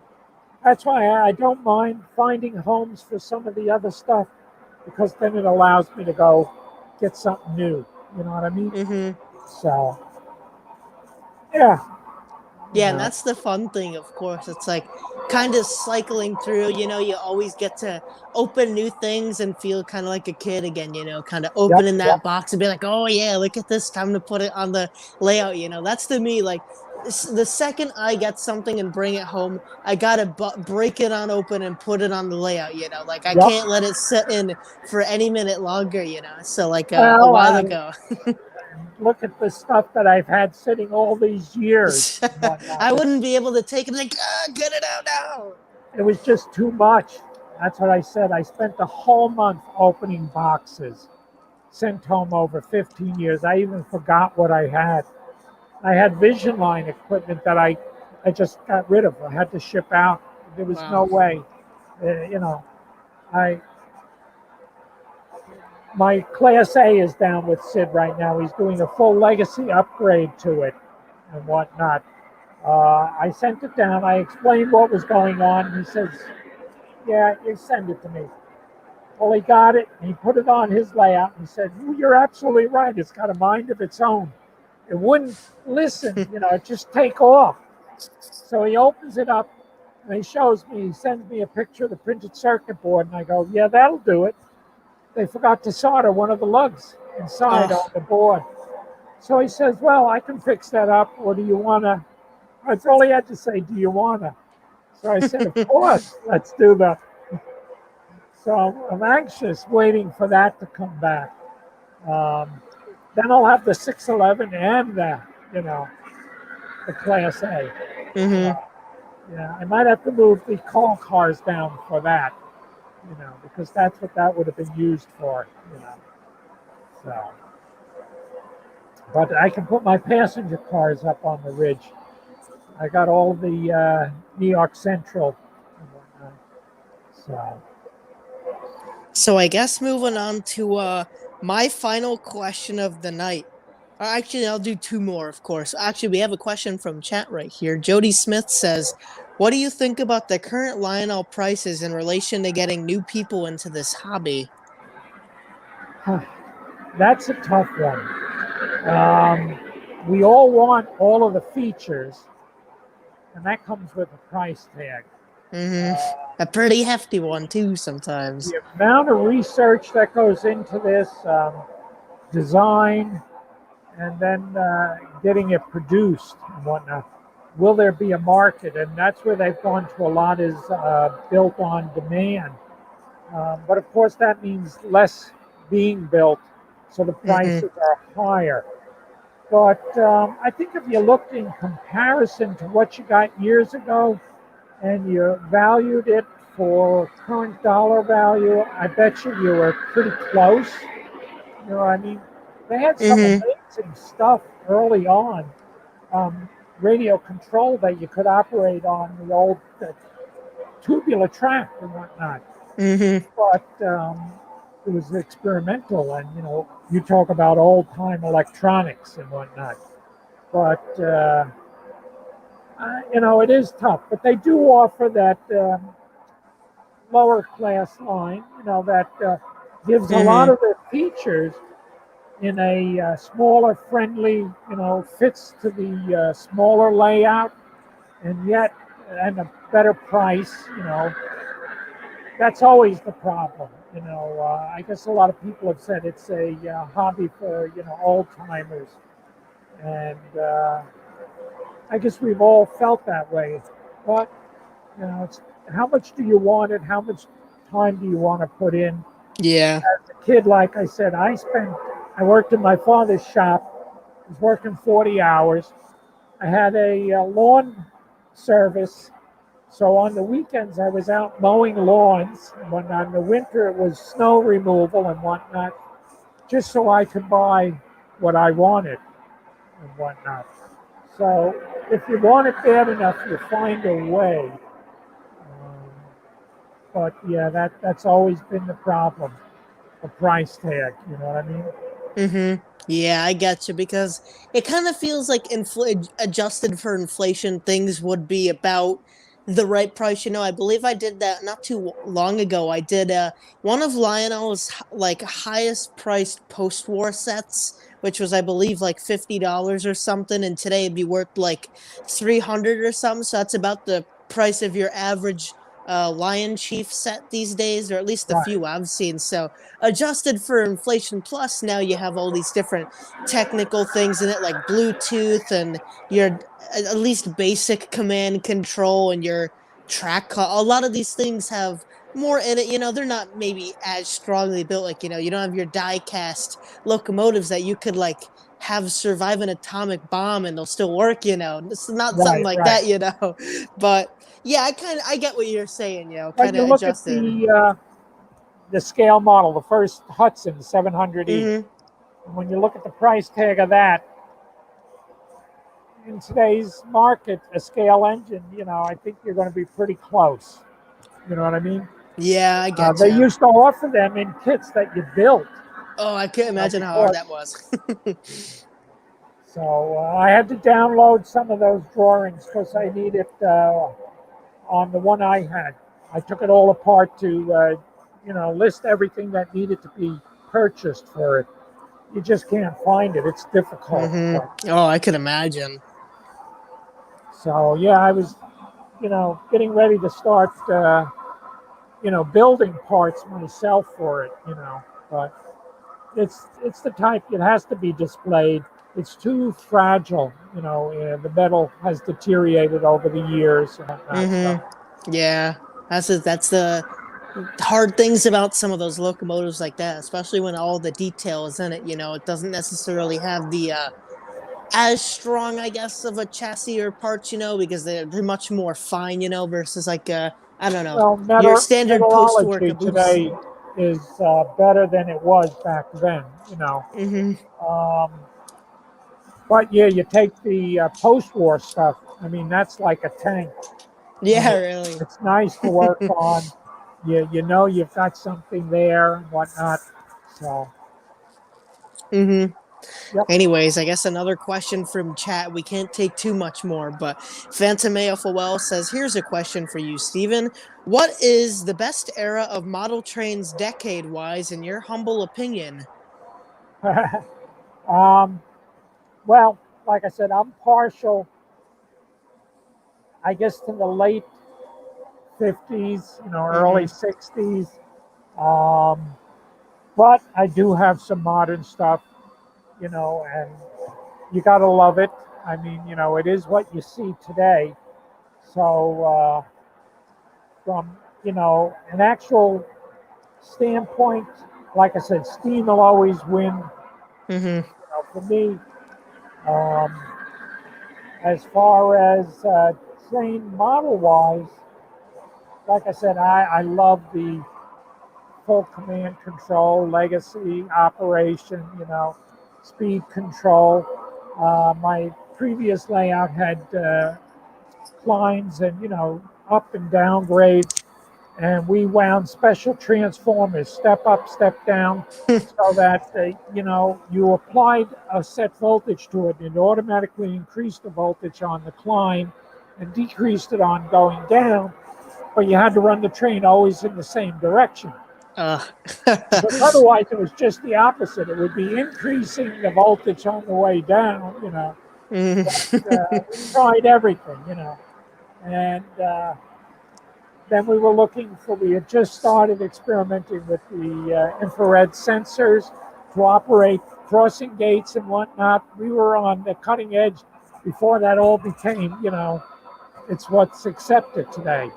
Now, what I Hmm. use here on the old layout is I do the isolated rail and Hmm. whatnot. I put a separate pickup, and the ground wheels drag the ground across to that isolated rail, and Oh. that's what powers the gates and whatnot.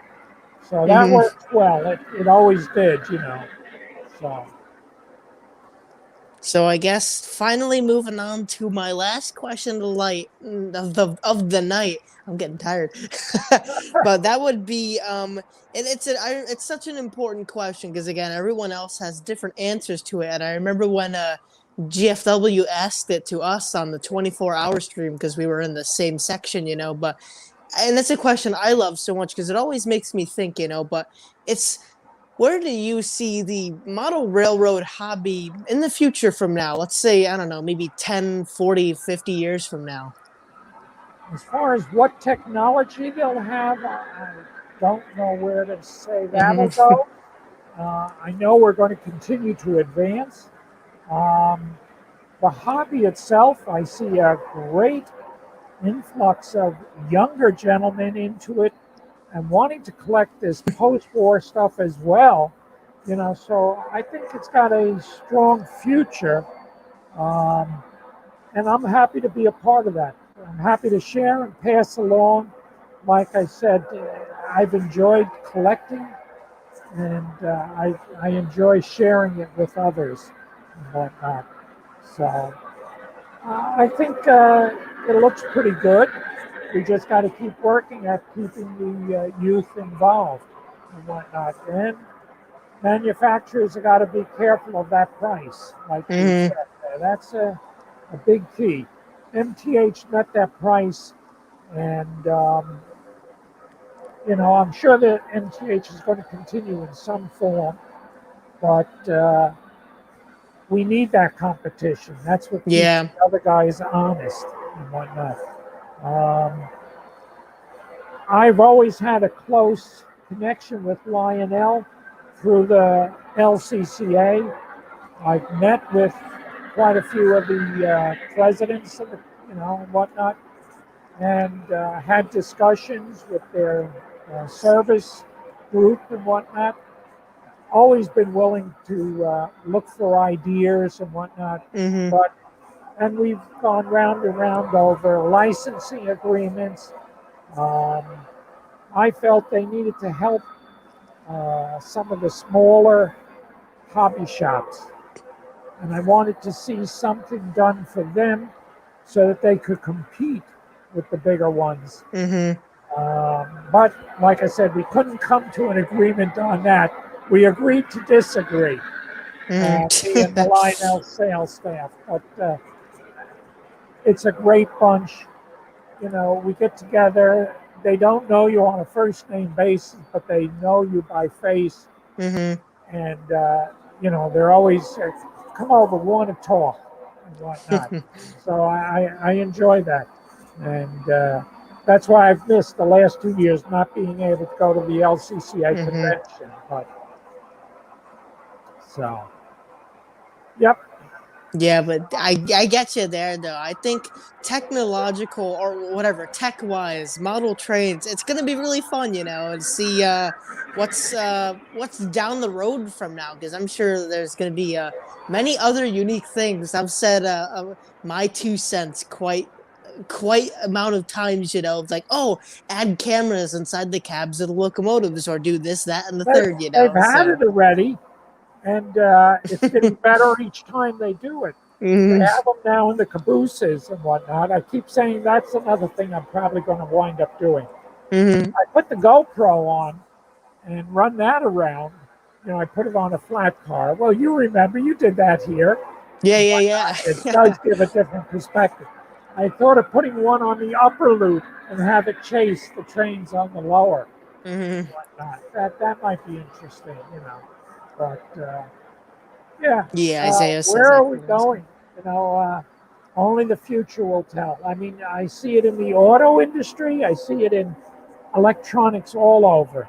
I mean, when you look at my organs from the very first, which was all digital, electronic, but where the new one is, it's light years ahead. Mhm. 400 smart voices it has, where the original one had maybe 12. You know what I mean? Yeah, really. And yeah, where will we go? I don't know. Um, I look forward to it. Uh, like I said, I'm always each year when that catalog comes out to see what new is being offered. It's a thrill. You know what I mean? Mhm. Like I Yeah, said, yeah, I've definitely. got probably almost a dozen pieces on order. That'll be fun when those come in, though. Oh yeah, Yeah, but I Definitely. guess that's that though. Again, Steve, it's been, of course, so much fun having you on. It's been a quite Oh, a while too, and a great discussion. so I really appreciate it. I hope you have enjoyed looking at the trains, seeing them run. I don't know that SP with the Black Widow. The coupler didn't line up properly. I Uh, should have had it going the other way. Then it would have been better. But I think the Boston main boxcar just didn't want to match up. Should have probably just pulled it. It would have been always, better. always the couplers. It's always those couplers. Well, and it's always over there, so there's got to be a little dip and whatnot. And they would just, because neither coupler opened, so it would just slide apart, And I was like, I don't know. But look at Yeah, that that goes today. back to what we said. There's always work to be done. Always. Yeah. You Yeah, but think I you guess we're got it. gonna. Everything's tweaked. I checked it out this morning. Everything was working, and then this happens. Uh, But when I did that stream with George and Wally, I couldn't even get the remote to work. I had to do everything with the TMCC remote. really? Yeah, Yeah, we're doing a little better here. yeah, got it to work. So, but Yeah, so but much I forget because I don't run it often enough. And I had one I was going to send to Sid. I was explaining what it was doing. And then I said, I got to try it out. I had the dynamic braking set on full. It uh, wouldn't move. So I was like, oh. But yeah. And RJ goes, where was that engine parked? It's the bricks, the Long Island Railroad, the BB mm, units. I said, it's been in the engine house the whole time. He never knew it was there. uh, uh, He was like yeah, all upset. Because he'll run him when he gets here. I know he will. yeah. RJ will be back soon. He's in finals Yeah. now, so right around the corner. But anyways, yeah, I guess we'll get heading to intermission. Steve, again, one more time, thank you for being on so much. It's been again an honor having you on, of course, and Oh, thank you for always being there. You're always in the live streams, always I commenting and tried. liking on Facebook and all that And stuff. congratulations to you Mm. on that Sienna. Yeah. Boom, going to Yeah, college, so that'll college. be interesting. Oh, yeah. I don't envy you. Uh, they were fun days. They were fun days. I enjoyed it, but I'm glad to be on this part of their life now. Yeah. Get to run the trains all day versus study. Yeah, well, not all day. There's other stuff to do. So, okie doke. Alrighty then. Thank you again, Steve. So Yep, we'll be you heading take to care. intermission, everybody. Okay. Bye-bye now. Yep. Bye, Steve. Thank you. Alrighty, folks. So we're gonna get head into intermission. Of course, it was awesome having Steve on. Of course, we had a super fun conversation. And now, for some of you who don't know too much about Steve, now you know him like I do. So I'll put his thing down there one more time. It says, make sure to go subscribe to Steven's channel, Steven Koferl, here on YouTube, and also go follow him on Instagram as well, because Steve has just again such an amazing collection. So I know all of you are saying, "Yep." Everyone's going back and saying goodbye, Steve. Yep. Oh, also, Devin, hello. Thank you for swinging in. Says it like Steve's layout. Yep. So we're gonna get heading to intermission. I'm not sure if I'm really gonna have too much time to run the O scale trains tonight, of course, because I gotta show you guys some progress I've gotten done on Littleville. But anyways, I'll go make sure things are all set up and running. So I'll be back in just 1 second. Also, I made an outro for tonight, assuming things don't go bad. So heading to intermission. We'll be right back, ladies and gentlemen. If you want, go grab yourself a drink. Do a bathroom break? I'm not sure quite, whatever you call it, but we'll be right back, everybody.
Getting things all set up. I think I have 2 microphones going here.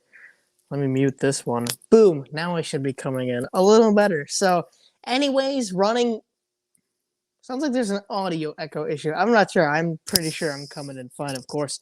But, yeah, really.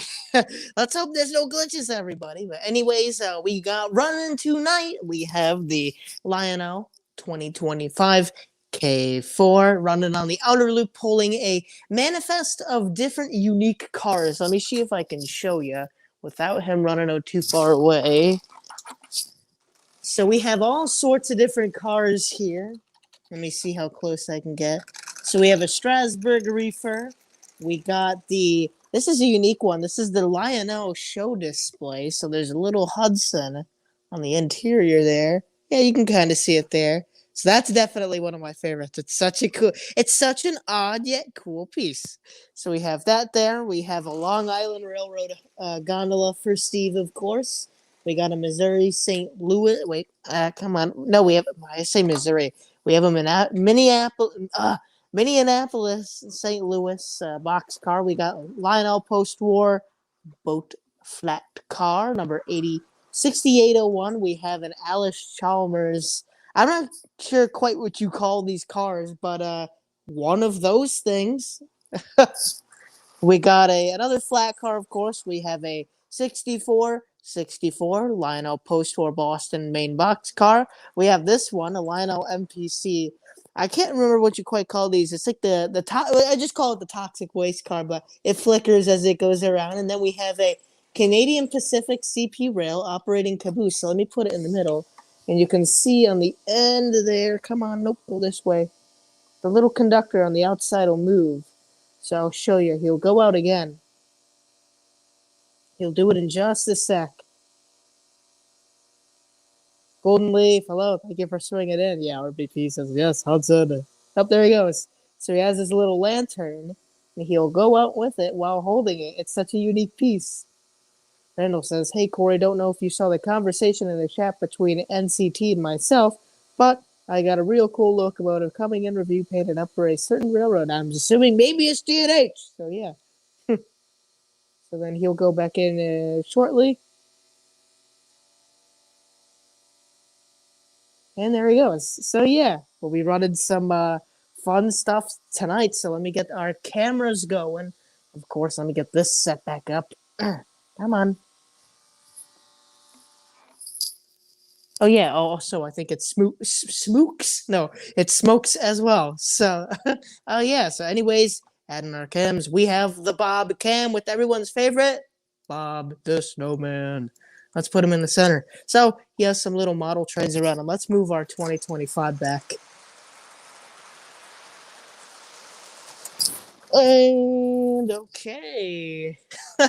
1 sec, ladies and gentlemen. Admired Bob. Also, we have Cam 2, the post-war box car. Just didn't like it. So, Cam 2 will be run in just a sec. Let me fix our derailment. See, boom! Hashtag blame Bob. Hashtag blame Bob. It was all his fault. Bob, what the heck?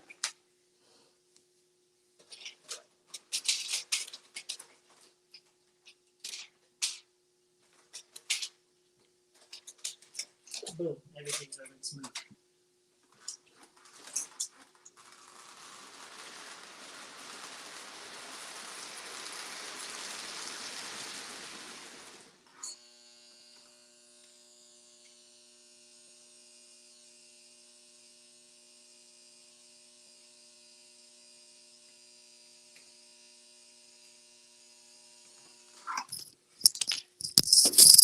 Yep, hashtag blame Bob. I can hear one of the devices has its speaker on. So yeah. So anyways, also let me get my camera back. So on the inner loop we have the Lionel post-war Berkshire 730 or Berkshire. We have the Berkshire 736 pulling its Madison cars. I don't think it's gonna do it too well tonight, so probably won't be that good. Then we have, let me get it over here. We have our I'm not sure what Amtrak you could call this. It really is any Amtrak you want it to be. But we have come on, get over here. We have our little Ethan Allen Express or Adirondack or Montreal Limited or Empire Service or Lakeshore Limited or Maple Leaf, whatever, any Amtrak you want it to be. So we have the little Amtrak Alco FA pulling about its 5 cars up there. And then on the template loop, which I can't access right now. Oh, I have to, wait, where's my other? Oh, I have to add this one and then boom. Oh, look, it's also me. Hello. Not the right cam. Boom. That'll be that cam eventually over there.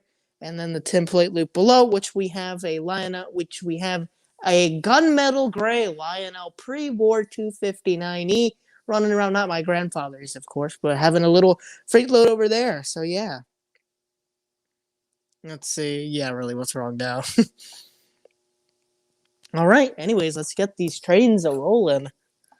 Please don't derail.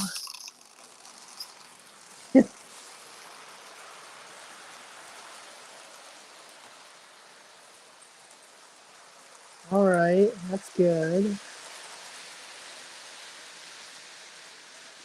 Oh, look, Bob has a little I Heart New York badge on since Steve is in Long Island. And it's going super slow.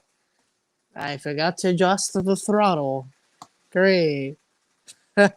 Any second. Come on. Come on. There you go.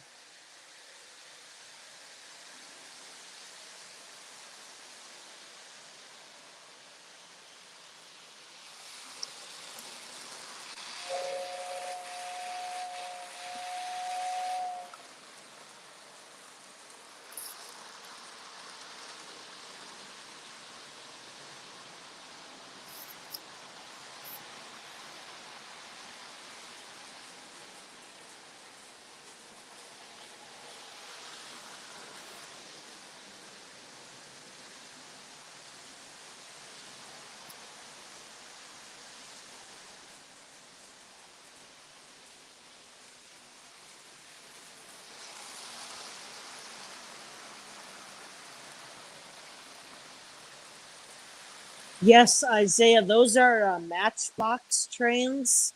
It's like, you know, the people who made, what do you call it, Hot Wheels and all that stuff. A little faster there.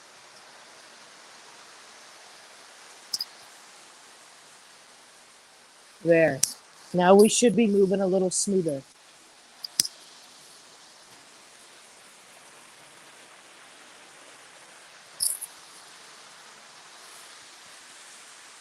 I'm afraid the 259, or not the 259E, the 2025 is going to just fly off.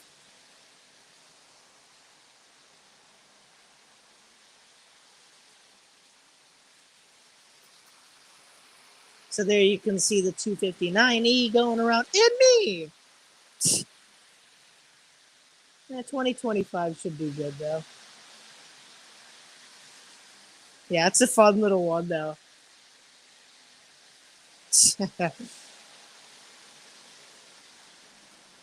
Oh, great. The 736 just stopped. I can't get it to go forwards. Come on, pull. Pull. Pull. Go, buddy, go.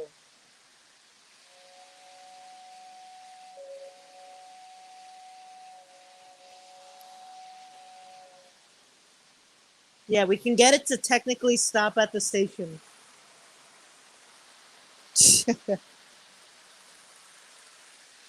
Come on, 736. Go, buddy, go.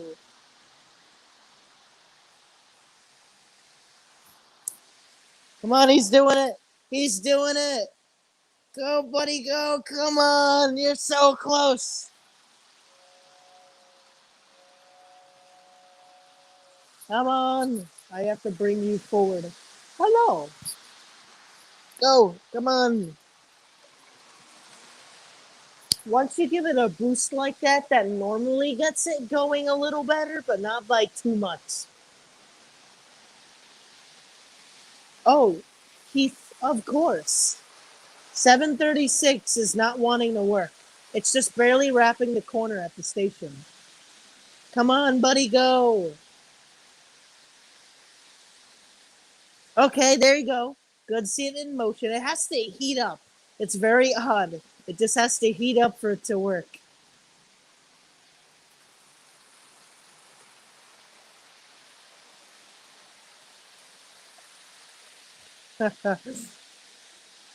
Nah, Heath, we never saw a GG1, unfortunately.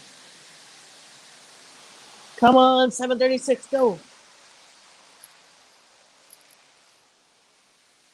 As long as it keeps getting a little momentum like that, then it'll work fine. Go, buddy, go. Hey, it's running realistically. Everyone's like, oh, Lionel trains run too fast. Boom, there you go. It's running realistically. The K4 is not. It's going like 200 scale miles per hour.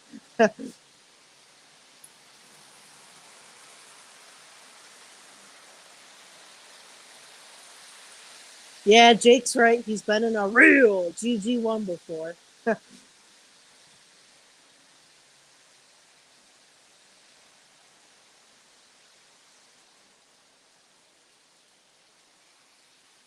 736 is moving on its own. I haven't had to push it yet. Like, it'll run backwards like a champ. But this is sometimes going forward. It just doesn't want to. Come on, buddy, go.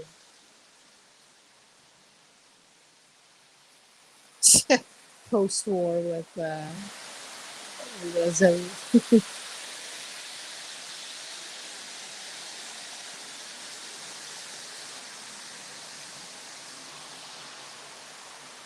All right, who wants to turn around the 2025? I do. All right, let's see. It should be as simple as this. I'll announce to you what I have to do for this operation to work. So, as moving to the Bob Cam, our favorite Bob Wise right there, the 2025 is moving way too fast. That will guaranteed cause a train wreck. There, that should be a little better. So how it'll work is at the Bob Cam, we're going to turn 2025 around. You can see him going through the back right now. He will be right there. He'll go on the side. And now he's turning around. So once the entire train is through the Y, it is now going through the siding. Of course, coming back, it'll pass me. Heading a little fast. May adjust that. But now he's back and heading the other direction. So then he'll be passing our... This feels like virtual railfan. It really does. Minus the somewhat peaceful ambiance. This is not too peaceful. It's just a bunch of plastic and metal clattering around. Isn't that trains, though? Come on, 736, go! Go, buddy, go! No, no! It's stopping. It's getting orders from the station. Now it'll be departing. 736, the fill in the blank limited, leaving on track 1. Hey, there you go, boom. Perfect. It's real. Virtual railfan, our stream. Isn't this our own virtual railfan? It already is a stream. Tradestorm says, yep, this thing's been driving me crazy. I called it, oh yeah, he's talking about 1225 is 41225. Realism with post-war Lionel is the biggest shock of the year. Isaiah, you've been watching my channel for ages. That's just what I do here. Oh, wait. Heath asked about the boat. LA County Police, I don't know, something. Let's show it off. Get over here.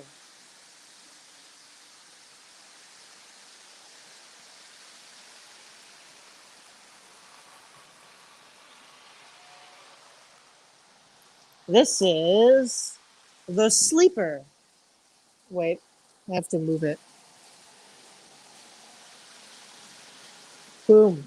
So no, this is not LA County Police or whatever the joke was.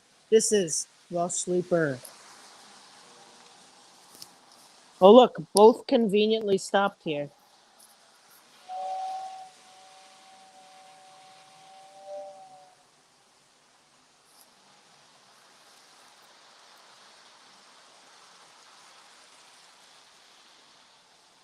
Go!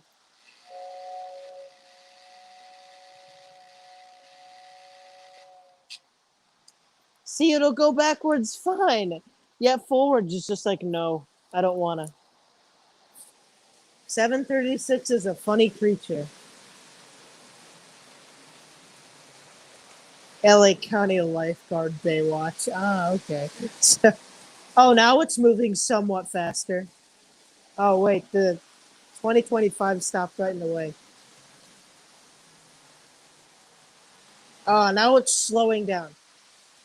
We'll get it to do one more loop, but I think that's all it's going to want to do for tonight.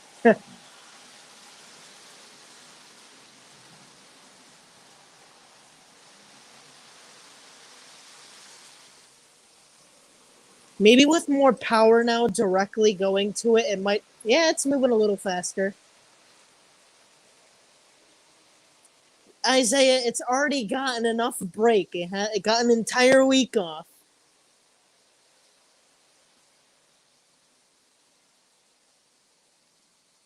Is it in a union? Trying to take a break. Yeah, what are you part of? Go faster. Come on. Yeah, now it's starting to cook up. All right, when the camera goes off. That's dang it, you can't get a head on. I wish you could zoom on this camera here. But you can almost see the head on where it'll come through right there. You can see the little template steamer. Go, go. Oh, now you're moving faster because there's no other trains running.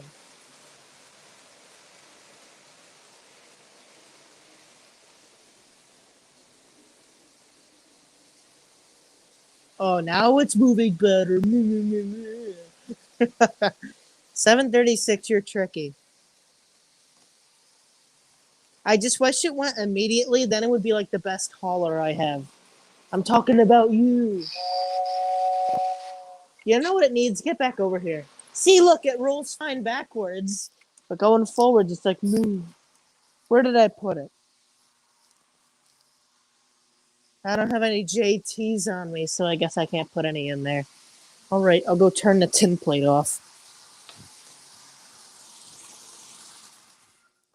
That was funny. So anyways, we're now going to move to Littleville for the night, and then we'll call it another Sunday Runday stream. So usually this is where things fall apart. So if anything happens, of course, please stick with me, ladies and gentlemen. I'll be right back, of course.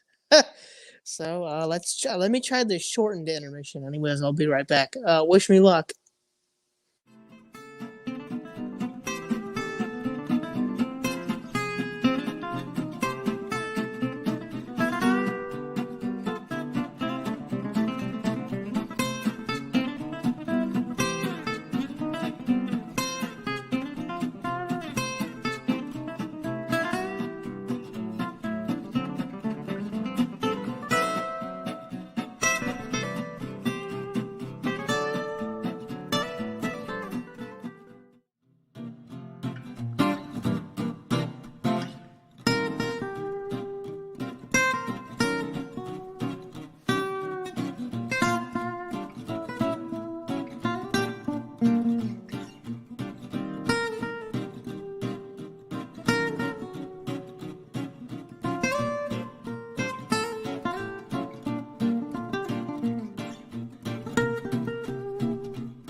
All right.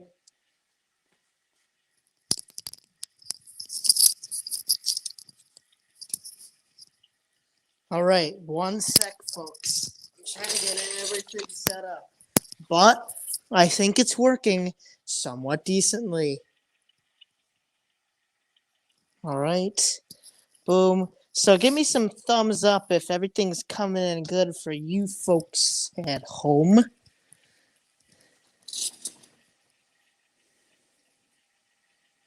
All right, good so far. Yeah, don't jinx it. Okay, cool. Turnstorm's giving me the thumbs up. So I can't really zoom in I kind of can, but it wouldn't work the way I'd want it to or anything.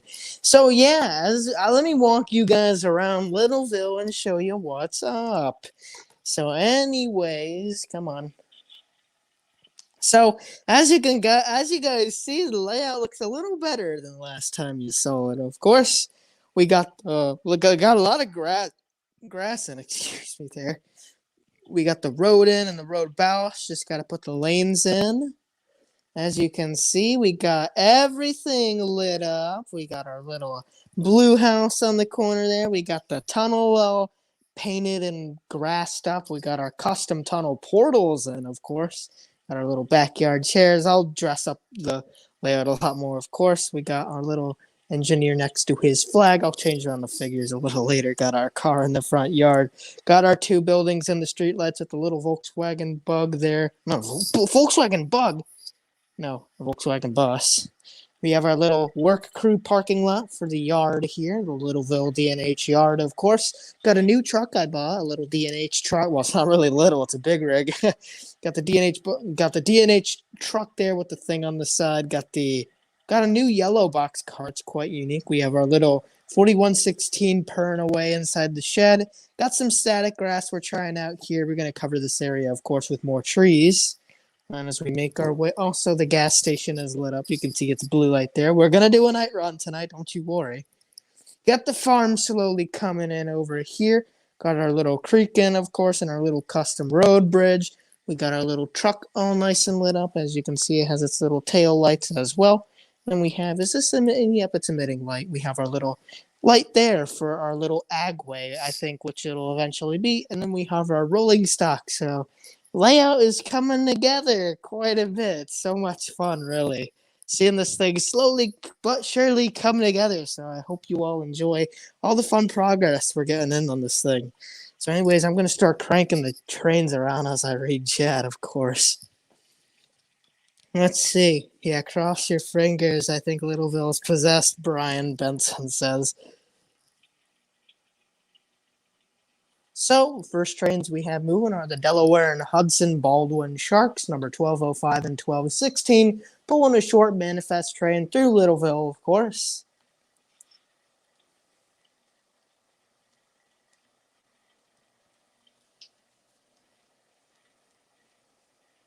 And then I got a waffle box car, finally! So, the waffle box cars right here coming up. I've wanted one of these things for ages, and now I finally have one. And it's custom painted, too.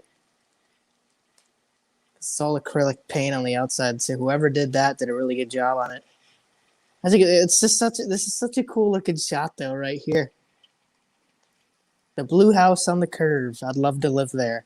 Man, look at that. That's such a good looking picture, too. Like with the car in the front yard. Yeah, Littleville's picturesque. Keith says, why is this layout called Littleville? It's huge. Yeah, it's 4x6. It's pretty tiny.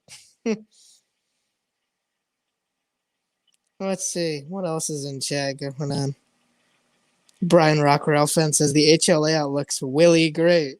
Well, thank you.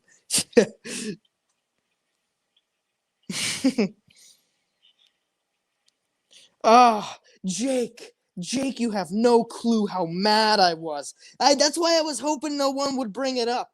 I went out this morning and my camera broke. So there you can see 4103 firing up in the shed over there. But I went out this morning and I was like, all I could do is catch it with my iPhone, of course. But I was so pumped to see 7023. And I went to Lower Greg Road. There was some guy there, and I caught the CNK train. And I thought 7023 was at least a good hour behind it. So I'm like, oh, I'll move to a different spot. And as I'm moving and leaving and heading west past Lock 10, I see 7023 going by. I'm like, no! And this is a CP Heritage unit. And those hardly lead on anything else besides the CP. So especially that leading on the Mohawk sub was quite a treat. So I missed the entire train. I chased it all the way to Voorheesville, and it still beat me. So I was super sad, and I gave up. And I'm like, I'm heading home. And then everything else went by. You had the SD40-2 liter. You had the passenger car mix in. You had your all YN2, or not all YN2, but like 3 YN2. Don't derail, little guy. All right, he didn't derail there. The back truck definitely derailed. Ugh, 1 sec, folks. But yeah, I was pretty mad that didn't happen.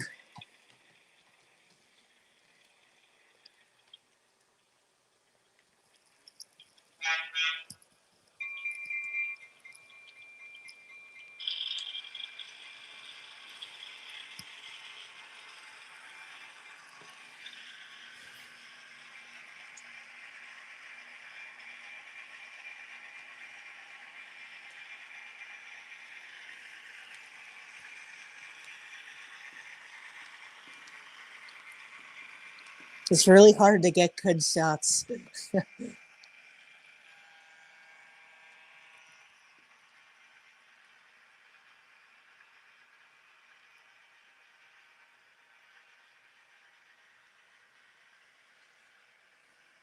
Yeah, 3-8s. One, one, two, two, one, three. That was really nice. All right, see you later, Harrison. Thanks for staying on like the entire time. Man, but I tell you, today really did feel like the old days. So if you can see way down there, our little 4103 will be connecting to its freight train ever so shortly.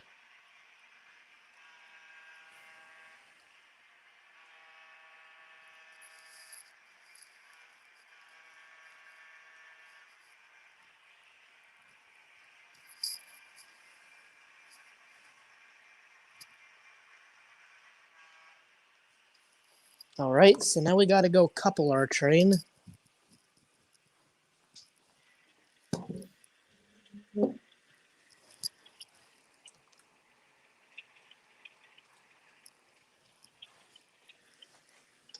Oh, look, a meet.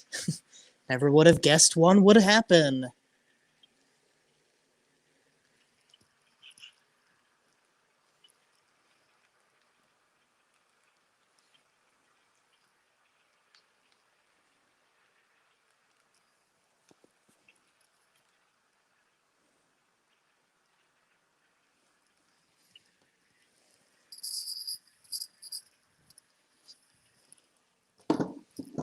So, anyways, Littleville Freight Local, I guess LI-1, is now leaving after picking up its load and heading through Littleville.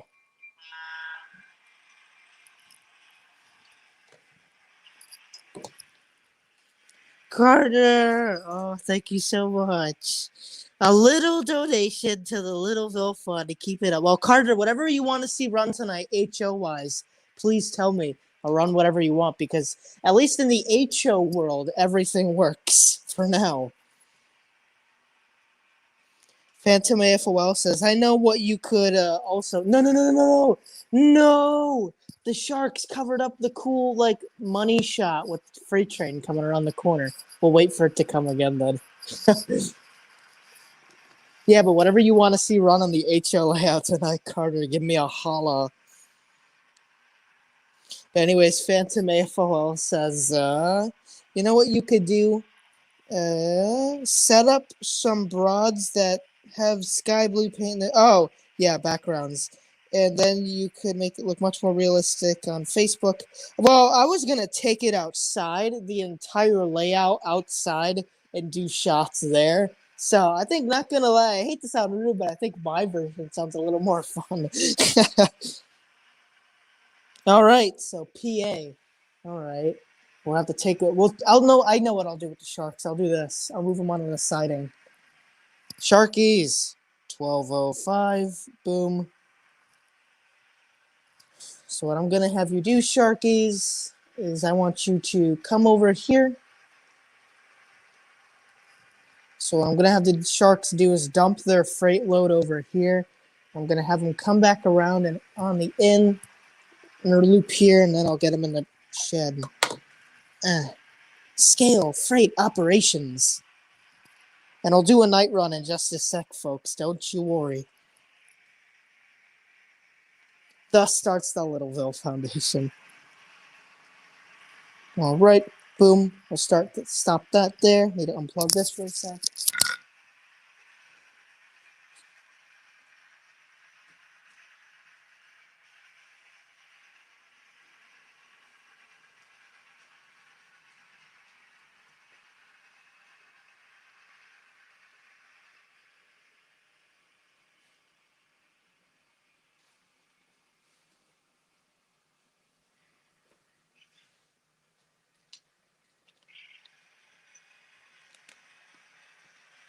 Oh, ballast got stuck in the middle.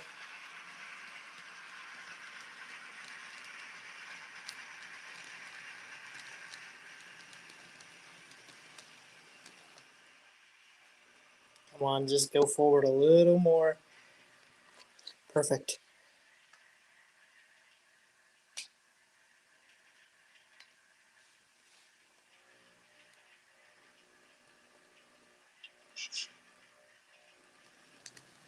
Boom, now get in there.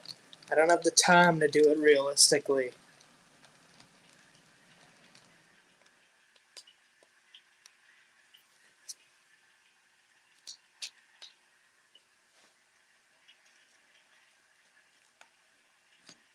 Yeah, it's one thing. You always want to make sure ballast is far away from your switches.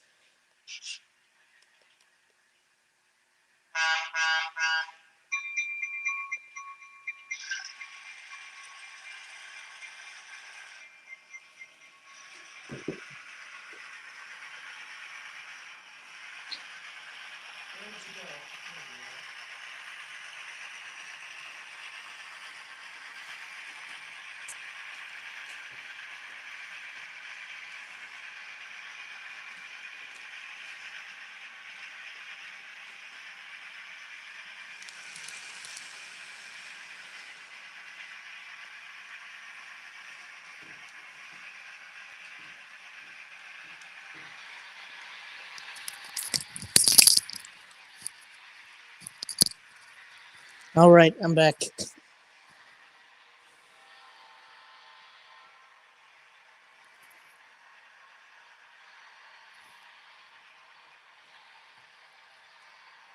There, so now we have the best D&H meat I've ever seen.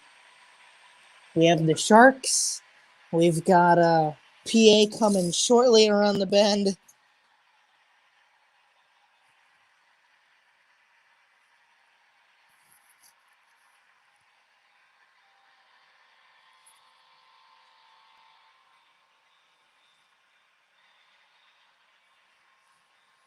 Phantom AFOL says if I've thought of having Sam's trains. I don't think Sam would ever notice me, the UK Sam. Oh, let's go. D&H meat, D&H meat.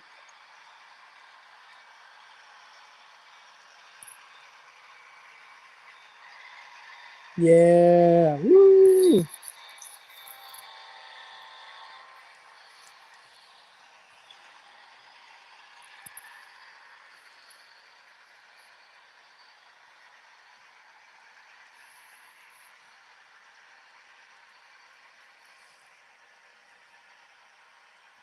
Alrighty, I think it's time for a night run.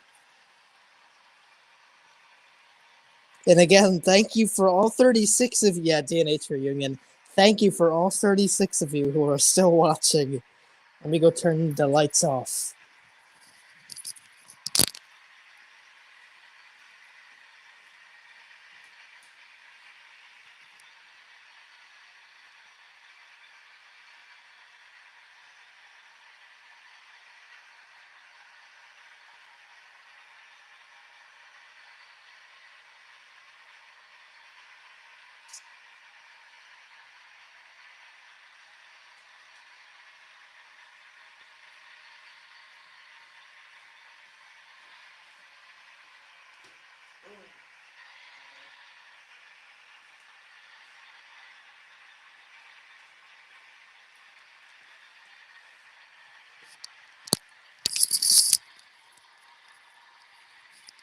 Yeah, it's the first Littleville night run. Doesn't it feel so real?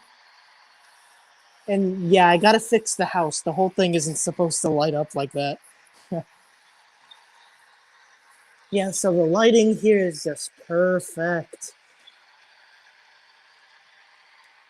Like, look at them lights. Look at them street lights. That house needs correction. Look at that. Yeah, buddy, look at that. Look at the gas station. It feels like just like this place would at night.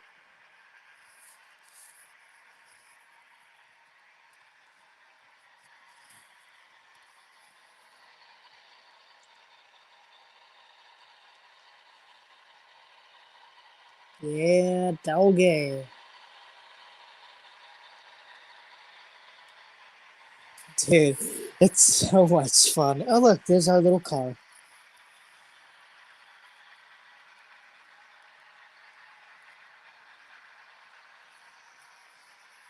I tell you, I could honestly just run this layout all day and picture myself there. Can we get some thumbs up for the like run? No, the like run? No, the night run.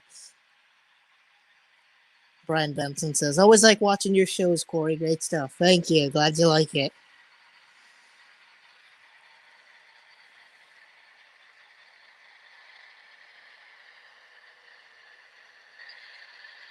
Oh, it's so dead cool. Mom and Dad own the electric company in that house.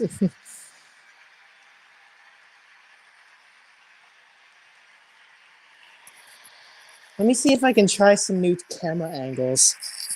Dude, even this looks so real, the way the train lights up the ballast. Dude, there's so much opportunity for like great pictures in the dark here. So we'll try setting up here. Yeah, right here. You can see the back of the Littleville station. You can see our 3 great yard lights. Now we wait for a train to come on through. Yeah, so you guys bet I'm going to be doing a real-life or model trains with real-life train sounds and do a night run on the Littleville layout, where it'll be like, you know, the crickets in the night, distant train getting closer and closer, and all that stuff. It'll be so much fun.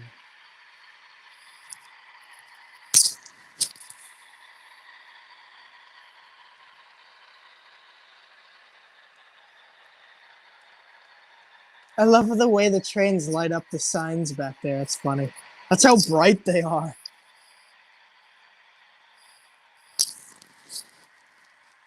Yeah, just need a moon and that's it.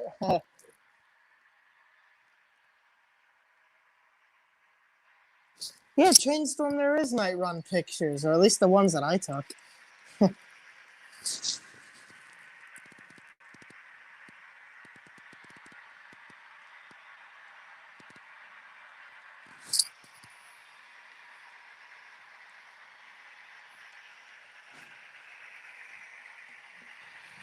Dude, it looks so real against the static grass. It's crazy.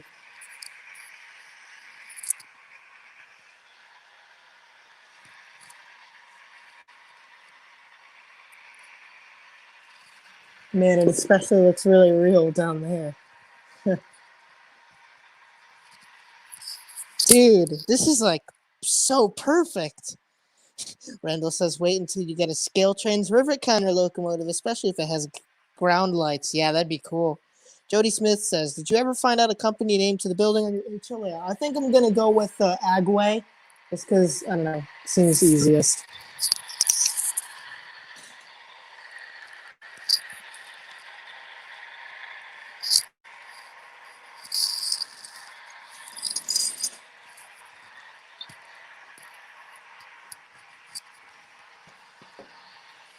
You see the remote. Trying to find new different angles. How about here? It's so hard to see in the dark right now. Yeah, right up here. You can kind of see the Littleville curve. Feels like you're living on a mountain. Man, this is so much fun. Hey, guys, we've been doing pretty good so far. Like, nothing's frozen at all.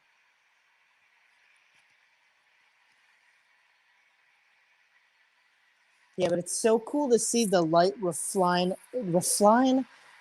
off the rails, like just like a real train at night, you know. But I tell you, doesn't Littleville feel so much more real now? At least once they get the lights, like, you know, all the lights to the blue house here, you know, aren't going to be all lit up and stuff. But still, it'll be a lot of fun.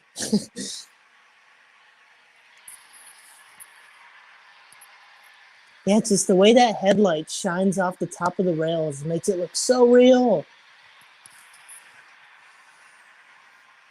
The Sunday Runday gods have gotten good to us tonight. That looks so dang cool. If you haven't already, please like this stream.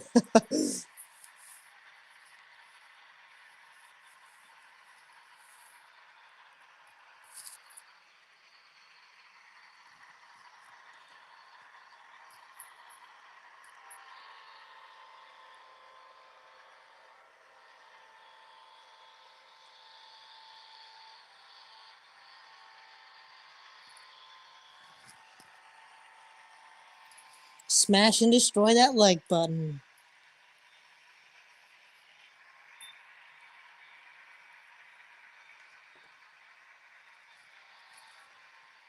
Let me see if I can find another spot.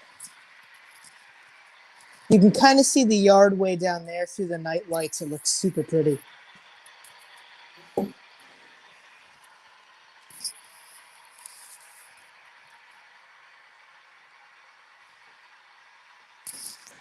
That half the way outside now. That gives you a little light, but I don't want any of that.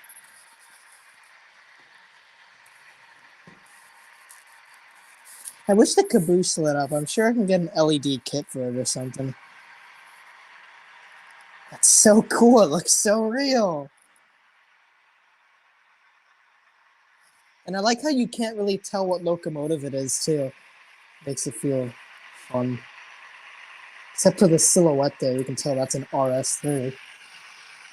And then the tunnel. Oh, that's so dang cool. Tell you guys, I feel like I love the O-gauge layout, but Littleville may be one of my proudest creations. It's just so adorable.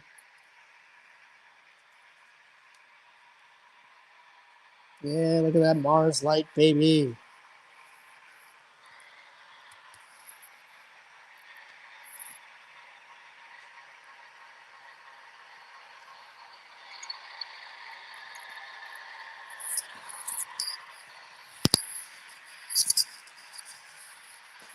All right, we'll watch the trains go around one more time.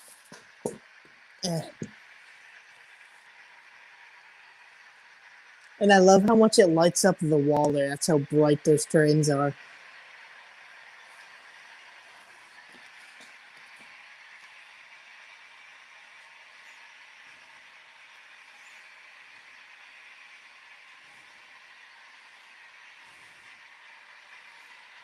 Yeah, I don't see how it looks spooky.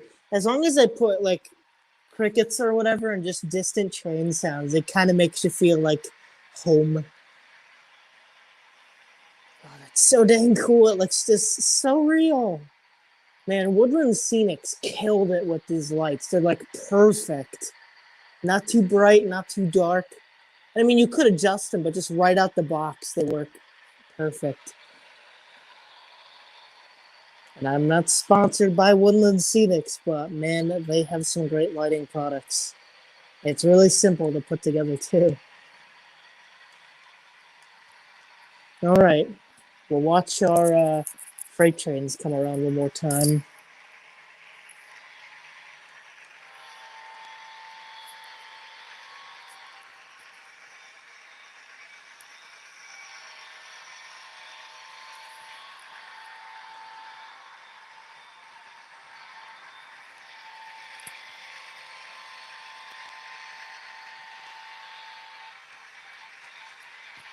Man, I wish I had functioning crossing gates or whatever, but that stuff's just too hard.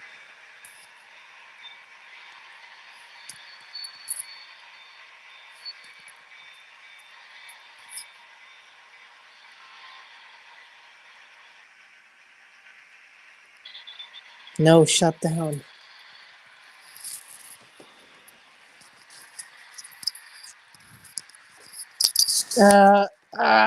It hurts your eyes. Man, it felt so. I mean, hey, it looks real, up close too, No, not saying it doesn't, but man, it's just something so much fun running that layout at night. But yeah.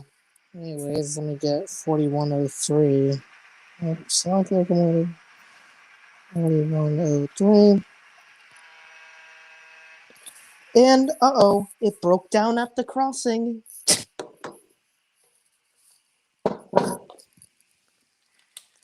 And that's all you have to do. Flip that one switch and you've turned Littleville on or off. Anyways, let's go back over to the other layout.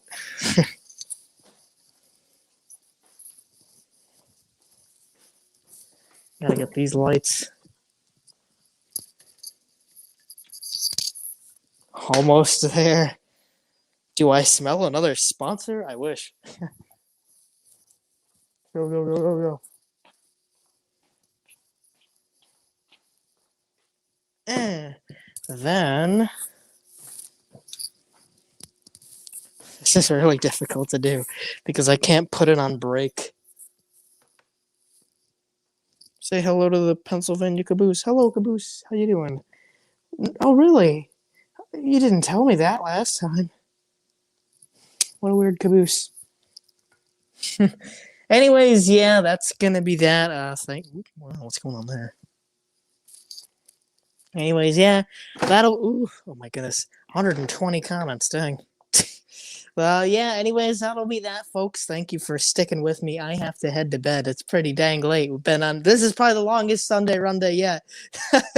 But thank you all for sticking with me. Had another great time. It was, again, so much fun having Steve on. It feels like a completely different stream. It feels like days have been down here. But yeah, so it's been a lot of fun, of course. So thank you all for still sticking with me. We had quite a people. Caboose secrets have been revealed.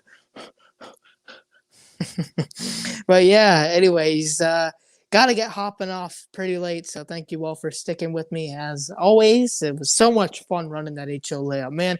That's what I'm gonna do though. When I'm done with the layout, I might take it apart and bring it up to my bedroom, so as I study I can just watch the trains go around and around, you know. But anyways, yeah, I'll see you guys in the next video / stream / whatever I do. And also, before you head out, make sure to subscribe to Steve's channel, Steven Koferl here on YouTube, and also make sure to subscribe to yours truly. 2,000 is this year's goal. And for more progress on the HO layout, go like my Facebook page, Littleville on the Little D&H, my 4x6 HO layout. That's where I post a lot of exclusive content there on the HO layout, of course. So yeah, it's gonna be fun though. Getting there. So yeah, I'll see you guys in the next video. So stay tuned. Bye bye.